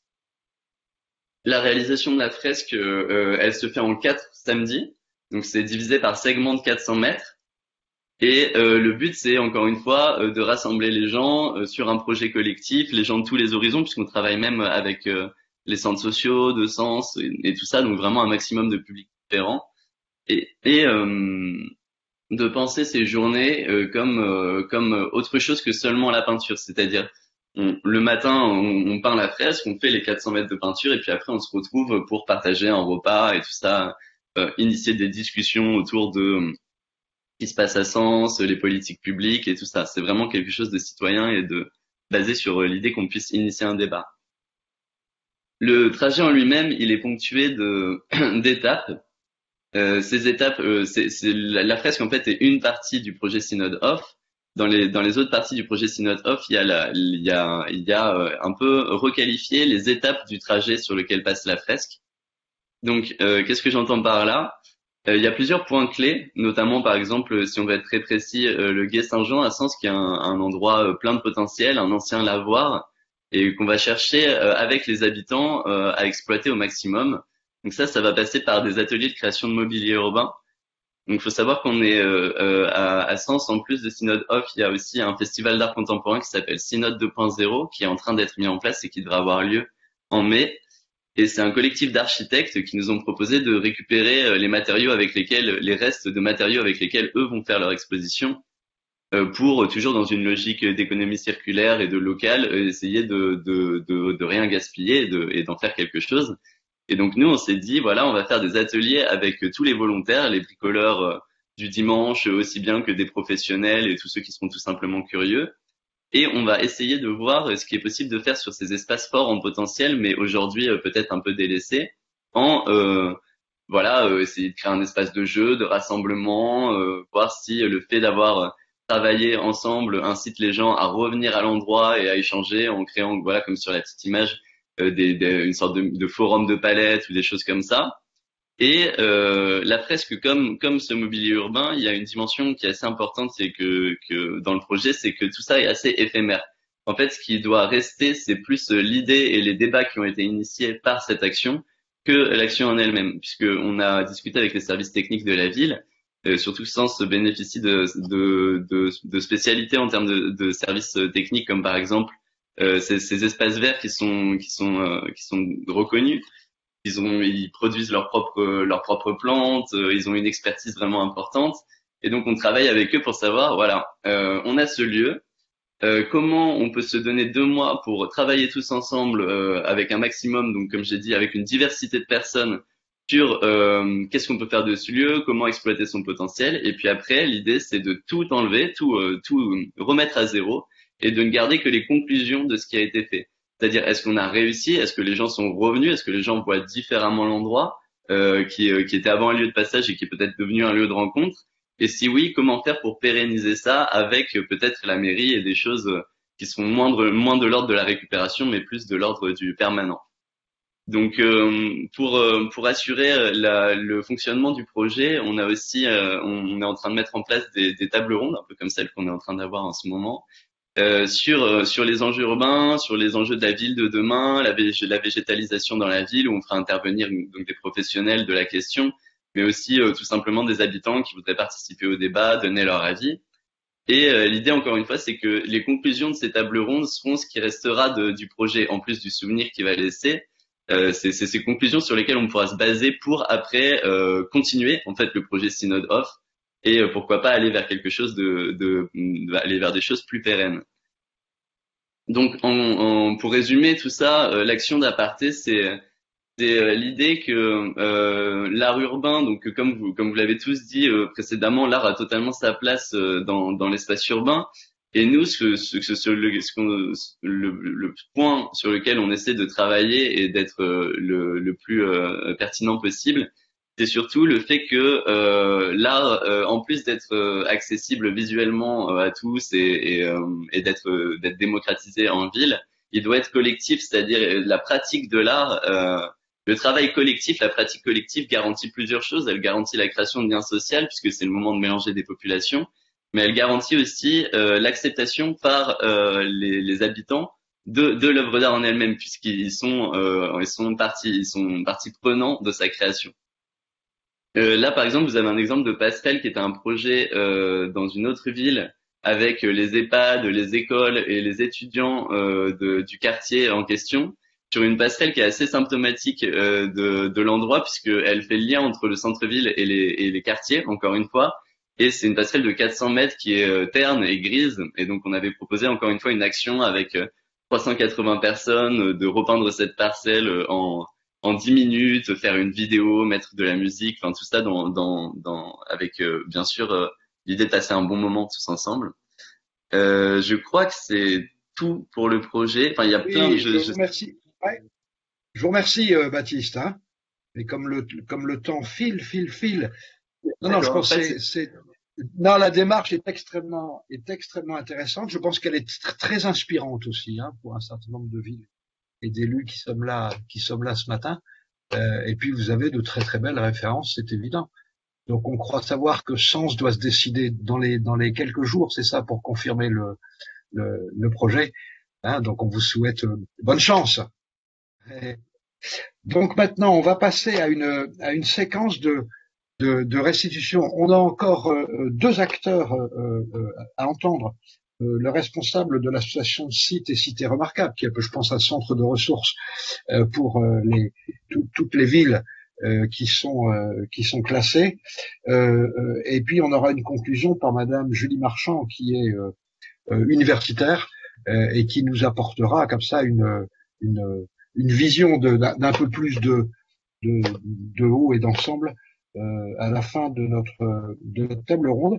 Mais avant, on va vous faire des restitutions de ce que nos cadres de Centre-Ville en Mouvement ont vu lors de leur tour de France et leur tour d'Europe sur un certain nombre d'autres. Alors là, ça sera vraiment des clins d'œil assez brefs, mais en tout cas sur des réalisations marquantes et intéressantes de ville. Donc il y a Morgane qui doit intervenir pour le tour d'Europe, puis Pierre sur le tour de France. Et entre deux, on écoutera Monsieur Jean-Michel Gallet de Sites et Cités Remarquables. Morgane, vous êtes prête? Oui, tout à fait. Merci, Jean. Juste, Pierre, peut-être qu'on ne passe pas la vidéo comme on est un petit peu court au niveau du timing. Hein, oui. J'enchaîne directement. Oui. Donc, je vous partage ma présentation. Il faut savoir que Morgane Griot, qui est notre directrice de la communication, qui est en charge de la communication chez nous, est partie avec une caméraman pendant un mois et demi pour préparer la biennale des assises européennes du centre-ville qui va avoir lieu en juin dernier à Strasbourg, au Parlement européen. Ça a été reporté évidemment vu la crise sanitaire, mais c'est hyper intéressant de voir les autres pays européens ce qu'ils ont mis en place. Voilà, et je vais zoomer sur 4 exemples en particulier. Ce qui est intéressant dans ces villes, c'est qu'elles ont vraiment utiliser l'art et la culture comme levier d'attractivité et même au-delà de ça comme élément d'identité vraiment structurant. Donc en premier, la ville d'Erlen aux Pays-Bas. Donc pour resituer, Erlen, c'était voilà dans les années 60 vraiment une ville industrielle, une ville tournée vers l'industrie de la mine, qui a ensuite périclité avec la fermeture de ces mines. Et vraiment l'idée de la ville dans un de ses axes structurants pour renouveler son cœur de ville, c'était l'idée d'un jaillissement culturel, donc vraiment redonner de la vie, redonner de la couleur en cœur de ville, avec ces murs peints notamment, donc très très visuels que vous pouvez voir. Il y en a près de 70 en fait dans le centre-ville, donc c'est vraiment à chaque détour de rue cette vision grandeur nature qui peut apparaître, avec l'idée que les artistes ont complètement carte blanche. La ville découvre en même temps que les habitants les différentes créations. Au-delà de ces murs gigantesques, il y a également chose d'intéressant, ce qu'ils appellent les social sofas. Donc ça, c'est cette idée que de partager l'espace public, de vraiment prendre son temps, que les visiteurs, les habitants puissent se poser et profiter du cadre de vie qui les entoure. Et donc se poser sur ces bancs qui sont créés avec des associations, notamment des personnes qui sont au chômage longue durée ou ayant des difficultés. Donc il y a également toute une dimension sociale également. Et ces bancs sont disséminés un petit peu partout dans le centre-ville et sont des véritables œuvres artistiques. Donc l'art est présent vraiment sur l'ensemble du mobilier urbain en fait dans cette ville, comme vous pouvez le voir. Et par exemple la balançoire là, ce n'est pas du tout dans un parc pour enfants, c'est devant l'hôtel de ville. Donc ils aiment apporter un côté ludique et puis véritablement créer une connivence avec les habitants et les visiteurs. Et cette ébullition artistique se ressent notamment lors de leurs festivals qui ont pris de l'importance au fil des années. Autre exemple, la ville de Gand, parce que je trouvais ça intéressant. Donc la ville de Gand, elle est connue, puis on est sur des strates beaucoup plus importantes en termes de population, et elle est dotée d'une richesse patrimoniale. Et ce qui est intéressant, c'est que la ville a pris le parti pris de se tourner vers le street art, et notamment toutes les valeurs qui lui incombent, comme la liberté d'esprit, la liberté d'expression. Et donc à cloisonner en fait des espaces dans l'espace public et dédiés complètement à l'art. Donc comme cette ruelle au graffiti, qui est une œuvre mouvante puisqu'elle évolue presque quotidiennement. Il n'y a pas du tout la connotation négative que l'on peut avoir du graffiti. Parfois dans l'espace public justement qui vient détériorer. Là, c'est vraiment l'idée que chacun peut venir apporter sa pierre à l'édifice, aussi bien les artistes, mais les enfants, les habitants. Et donc, c'est un espace à ciel ouvert. Et c'est assez intéressant parce qu'en fait, cette ruelle, donc vous voyez des grilles, et derrière, il y a le cloître, en fait, un cloître du XIVe siècle. Donc, c'est intéressant de voir ces deux éléments culturels différenciants associés. Story Not Sorry, c'est la carte touristique qui a été créée par la ville justement pour mettre en valeur tout ce parcours urbain street art. Et ça a été vraiment créé de toutes pièces puisque la ville à la base n'était pas du tout tournée vers le street art, et c'est vraiment doté en fait de cet ADN culturel. Un autre exemple intéressant, vu également donc à Gand, c'est ces scénettes en fait qui sont sur des plateformes qui bougent en fait sur roulettes et qui sont disposées à divers endroits de la ville en fonction de l'événementiel de la municipalité ou de certains endroits qu'elle cherche à revitaliser. Autre exemple, la ville d'Altena. Donc cette fois-ci, nous sommes en Allemagne. Donc Altena est connue pour son château fort, qui est donc sur les hauteurs, comme vous pouvez le voir sur une des photos. donc qui attire un flux de visiteurs important. Mais la particularité de cette ville, c'est qu'elle n'arrivait pas à drainer justement ce flux de visiteurs qui venaient presque uniquement visiter le château, mais qui venaient pas en centre-ville, situé en contrebas. Donc la ville, via des fonds européens, a eu l'idée de créer qu'ils ont appelé un ascenseur urbain.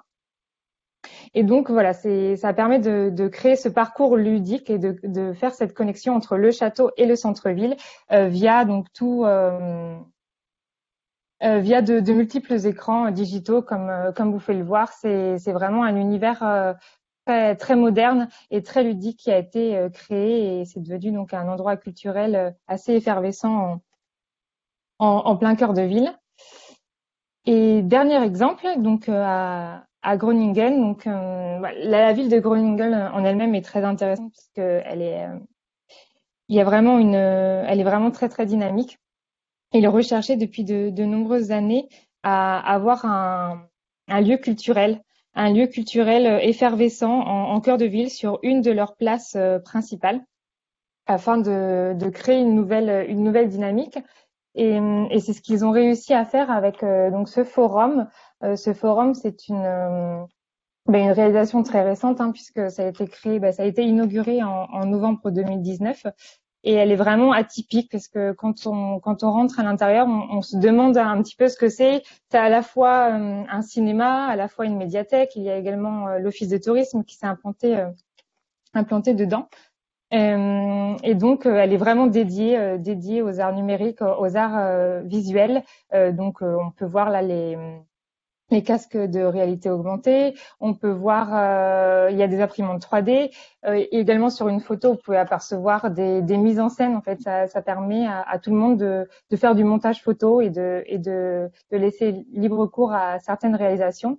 Et c'est un lieu qui a pour vocation à être ouvert 24 heures sur 24. Donc voilà, en plein cœur de ville.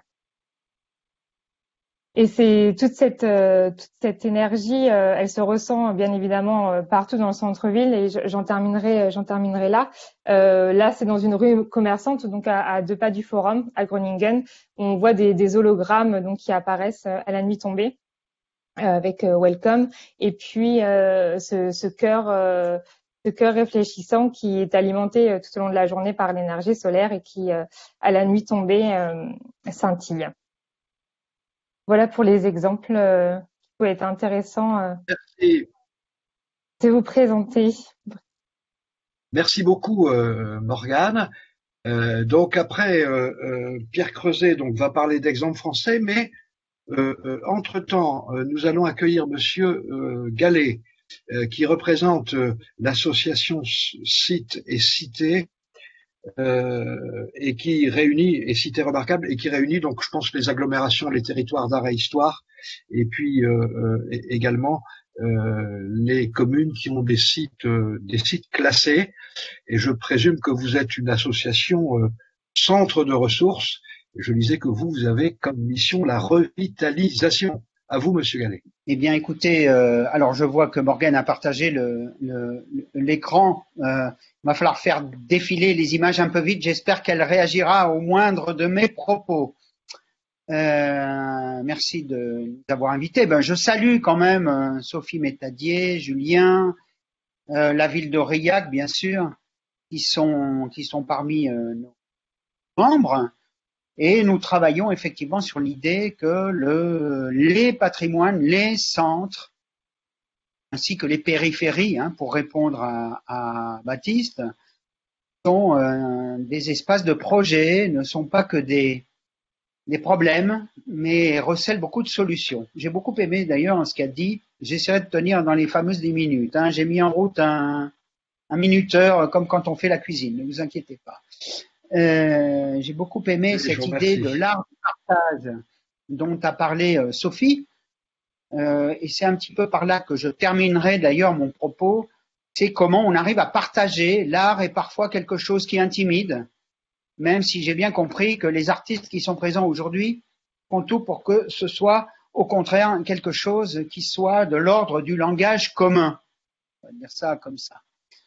D'autre part aussi, je trouve particulièrement pertinent l'idée que art et revitalisation, c'est un vrai sujet. On l'a vu avec Tournu.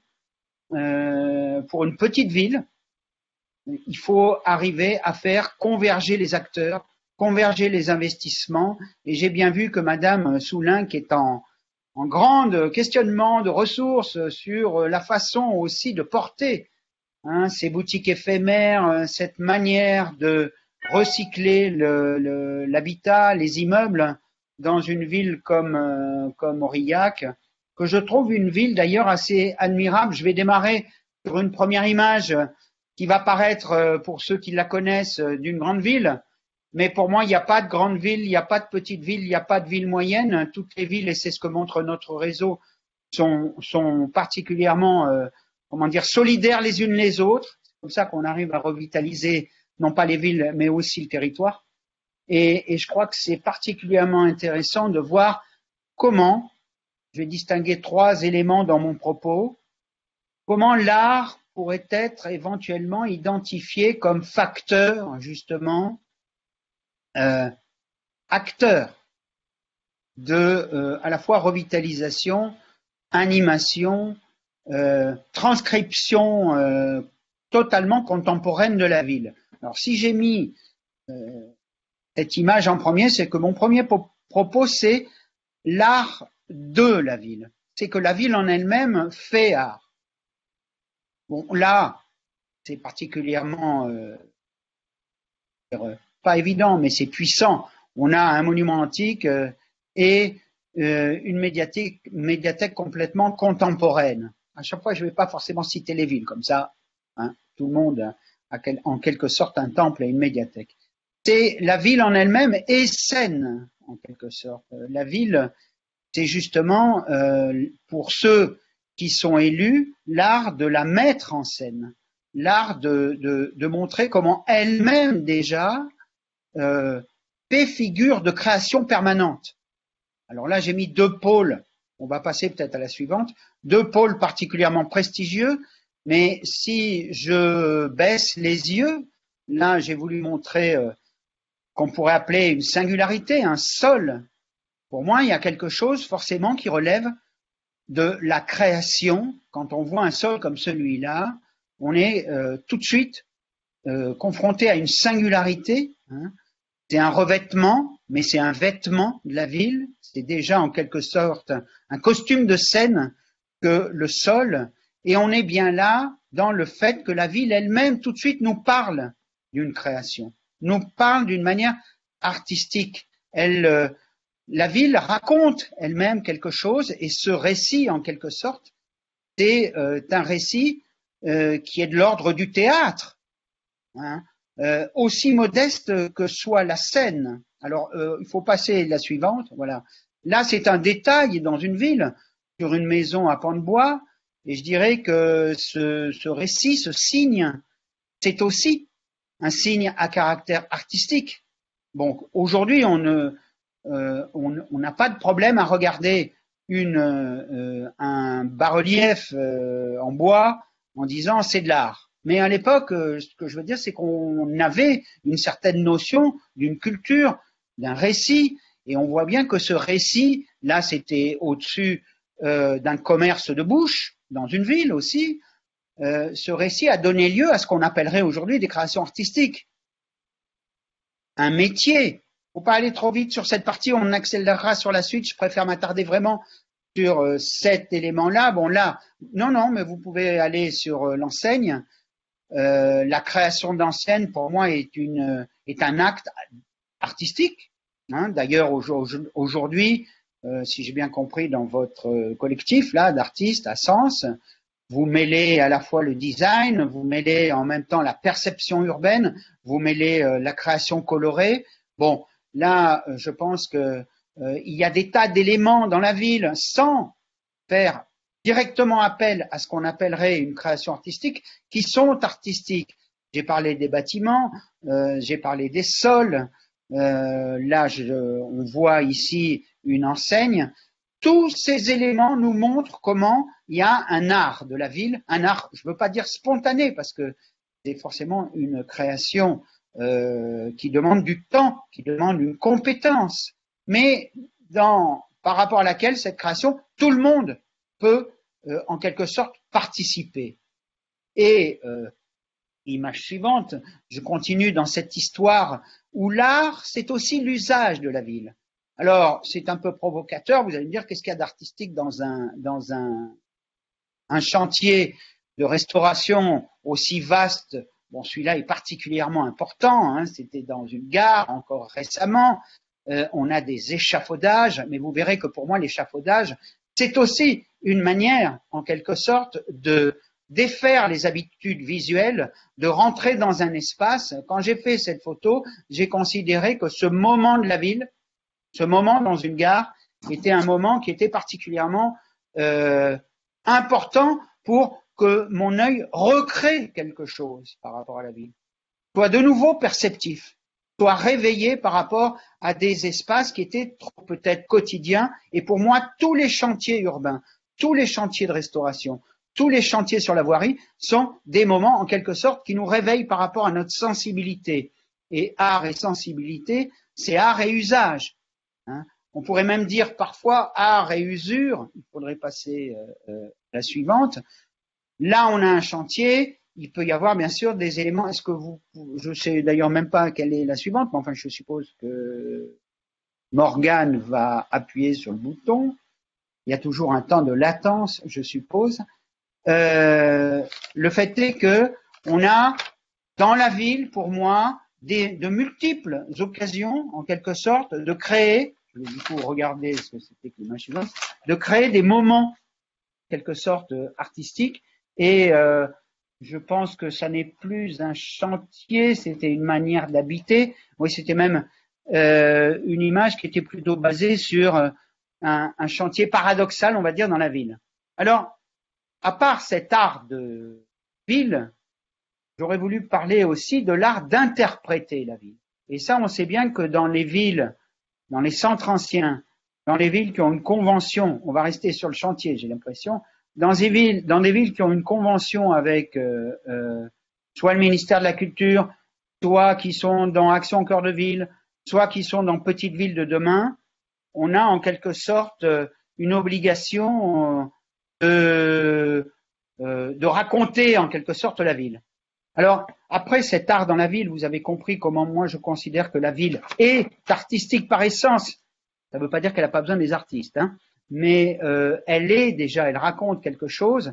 C'est justement passer à cet aspect, c'est que je voulais, bon, on est passé un peu vite, mais là on est dans une forme de récupération, d'interprétation en fait de l'art dans la ville.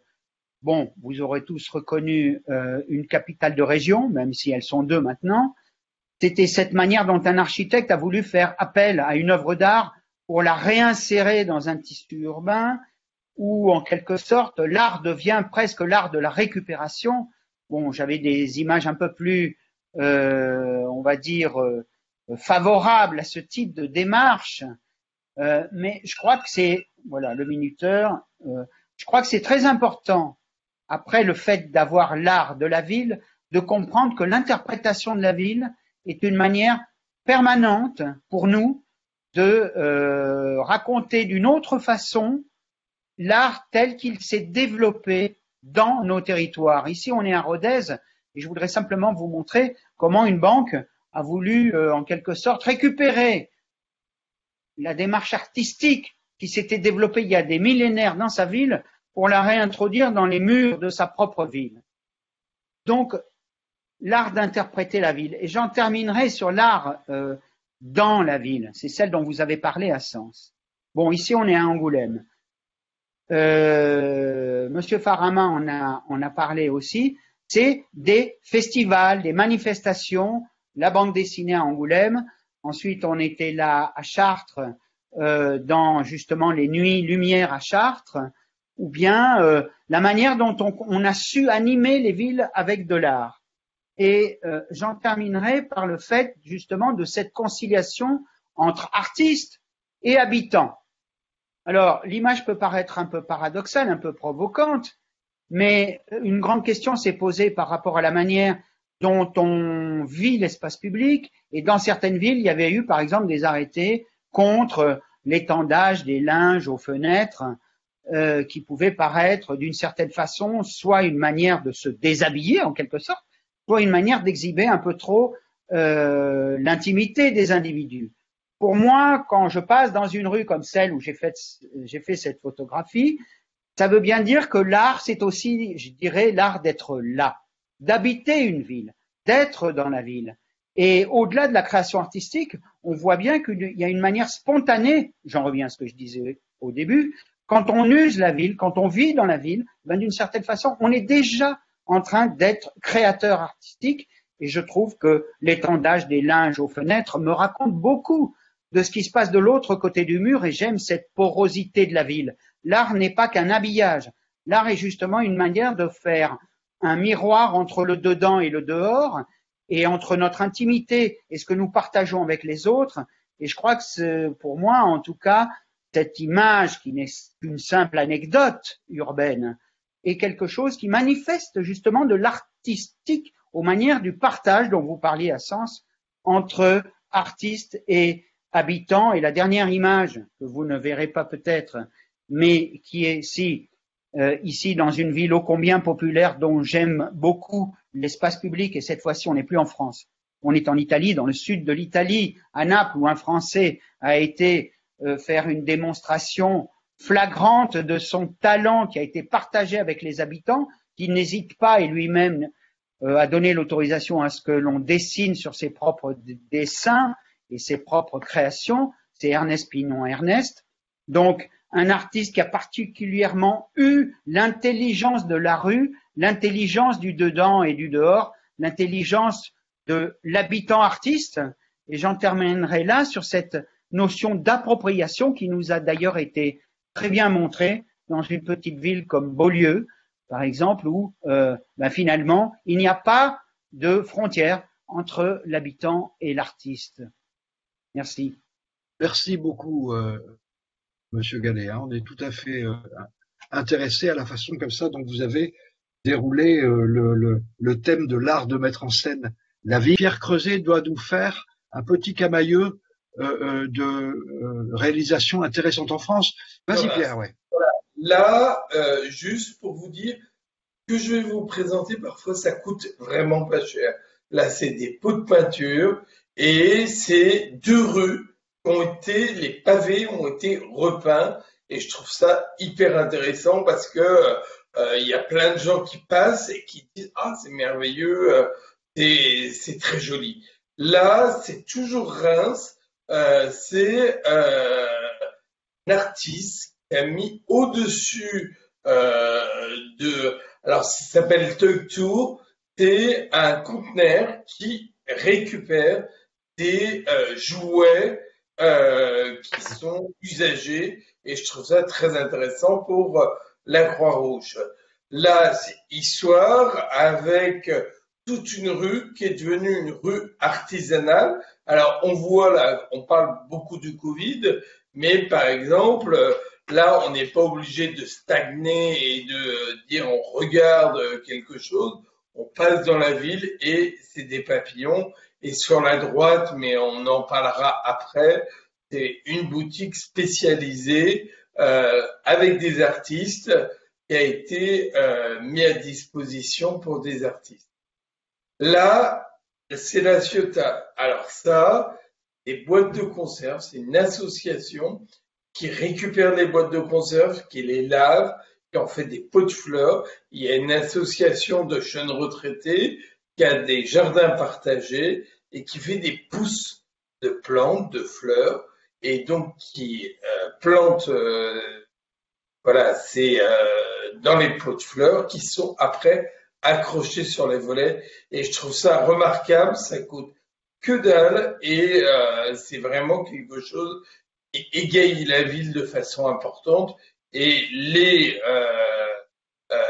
habitants doivent juste mettre de l'eau et arroser les plantes. Là, c'est une boutique horlogerie. Là, on le voit beaucoup dans le côté artistique.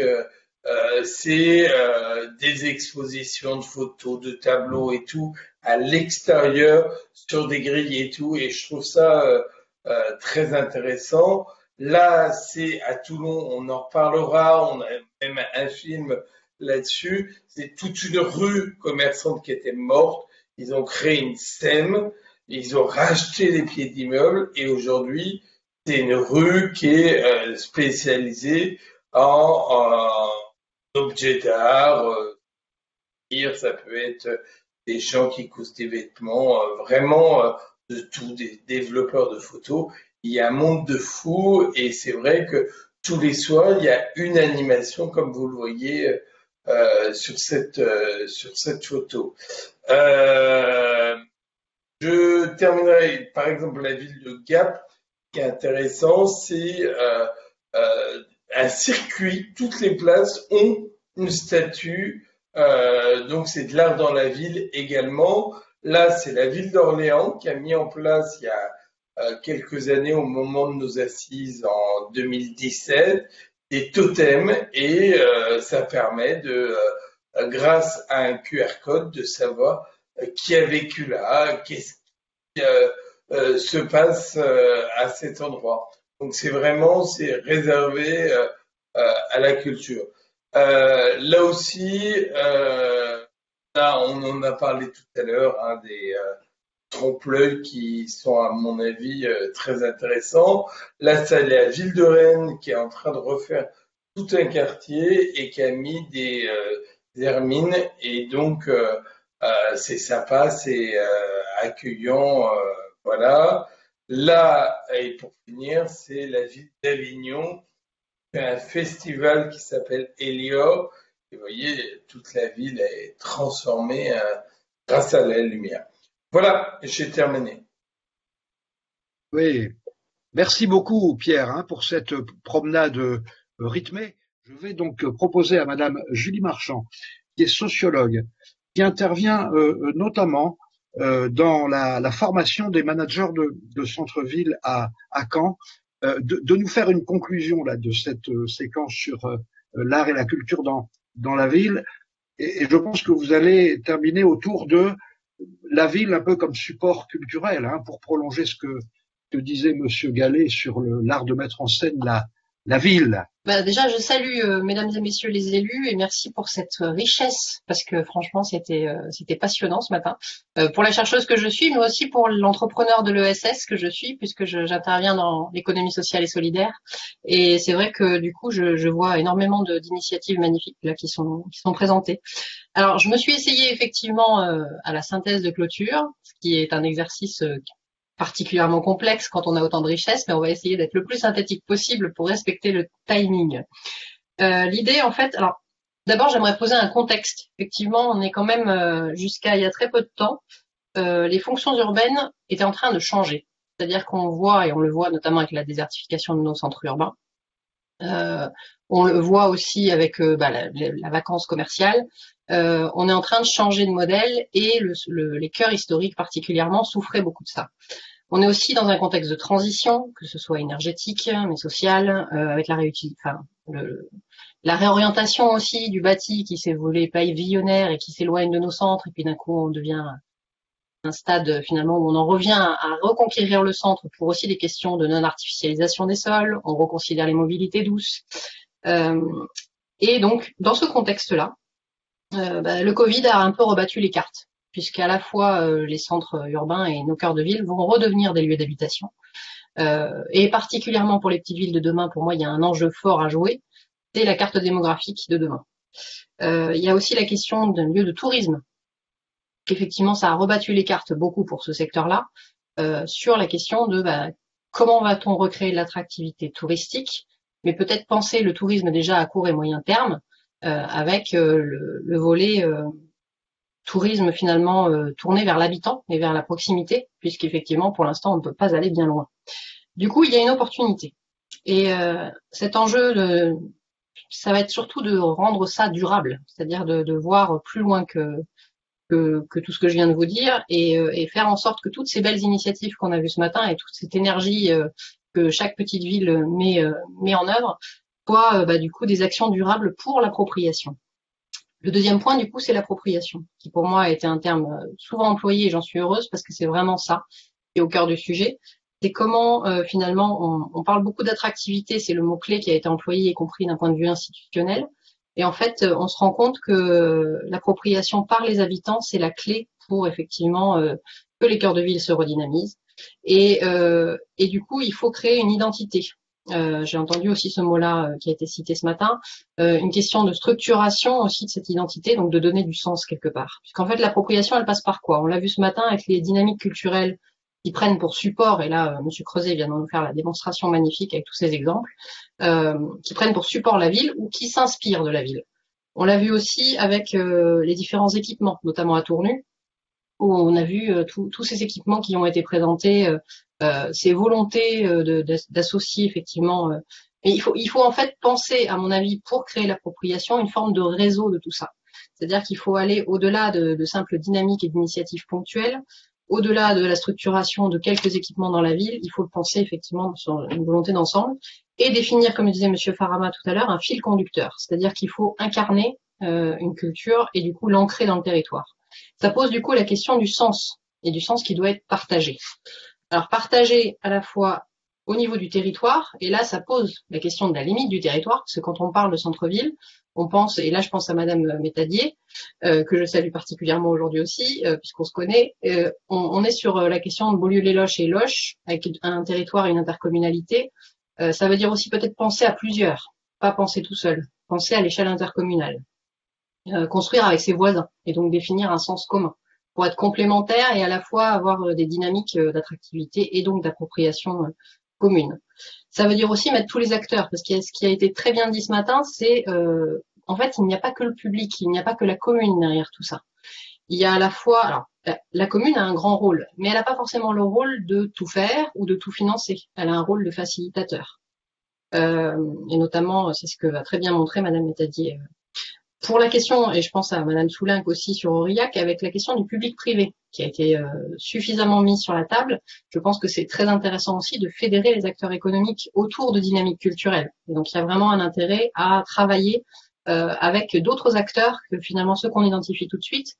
Je pense notamment pour la réhabilitation des centres anciens et la valorisation du patrimoine avec certains acteurs de la promotion, par exemple, avec des personnes, des associatifs. On a aussi beaucoup mis l'associatif sur la table ce matin. Et donc, je pense qu'il y a vraiment un vrai facteur à s'appuyer sur les acteurs locaux.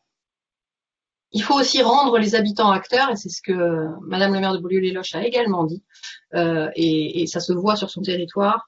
Il y a cette idée d'une envie, mais c'est sociétal, ça, c'est-à-dire que ce n'est pas le cas précis de Beaulieu-les-Loches, ça va être l'ensemble.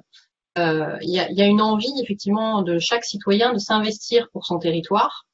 Ça s'en ressent en plus, d'autant plus avec le Covid, ça se ressent dans les transitions et notamment avec l'économie sociale et solidaire. On souhaite participer aux enjeux communs. Et donc, il ne faut plus considérer le citoyen comme seulement visiteur, mais comme acteur de chaque action culturelle. Et l'idée, c'est peut-être d'aller plus loin que la concertation aujourd'hui que les élus ont commencé. Malheureusement, on va dire que la concertation a été longue à se mettre en œuvre en France et que là, maintenant que tout le monde la maîtrise, eh bien, il faut aller à un stade encore au-delà, c'est celui de l'appropriation. Et pour moi, cette appropriation-là, elle passe aussi par les scolaires. Et ça a été aussi cité, et je pense qu'effectivement, il y a une action à faire auprès des jeunes et auprès des enfants, qui sont finalement nos petites villes de demain, puisque c'est eux qui vont les habiter. Donc, il y a une volonté d'acculturation. J'en terminerai en disant en fait que, comme le disait Madame Mariquian tout à l'heure, et qu'il a marqué en plus dans son diaporama, il faut connaître son territoire. Donc, il y a vraiment une question pour lui donner du sens et une forme de légitimité. Il faut peut-être faire un diagnostic de fond, vous cherchez ce qui crée la légitimité, l'ancrage pour définir l'identité commune. Il faut peut-être sortir aussi de la vision monumentale, y compris de notre patrimoine. Ça a été très bien dit aussi par le collectif Aparté, sur la logique d'aller peut-être au-delà du cœur de ville, mais d'aller aussi sur les territoires un peu plus récents. C'est l'ensemble de la construction, c'est l'ensemble de la ville qui est un support. Ça veut aussi dire peut-être définir une stratégie pour son territoire à partir de toutes ces ressources culturelles, de ce support, de la ville support finalement qui est le socle culturel commun de la population qui va y vivre demain. Et du coup, faire une forme de travail en transversalité. C'est effectivement ce travail entre services de collectivité, entre acteurs du territoire, entre échelles de territoire, d'intercommunalité et de communes. Il faut travailler avec plus de transversalité. Ça veut dire s'acculturer les uns les autres. Ça veut dire aussi transmettre éco-construire. Et donc du coup, peut-être, et là ce n'est qu'une suggestion, s'appuyer aussi sur la recherche. Alors, en tant que chercheur, je prêche pour ma paroisse, mais c'est vrai que du coup, on a quand même énormément d'études sur les villes, sur les villages, sur les populations, sur la démographie, sur les qualités de chaque territoire, qui peuvent vous servir. Ça veut dire aussi faire ce travail de médiation et peut-être s'appuyer sur les acteurs de l'économie sociale et solidaire qui sont très investis sur toutes ces thématiques. J'en ai terminé, Monsieur Boutry. Ah, bravo, bravo, Madame Marchand, hein. À la fois pour cette concision, cette densité, et puis la façon dont vous avez bien rebondi et ressorti ce qu'il y avait de très intéressant dans toutes les interventions de ce matin.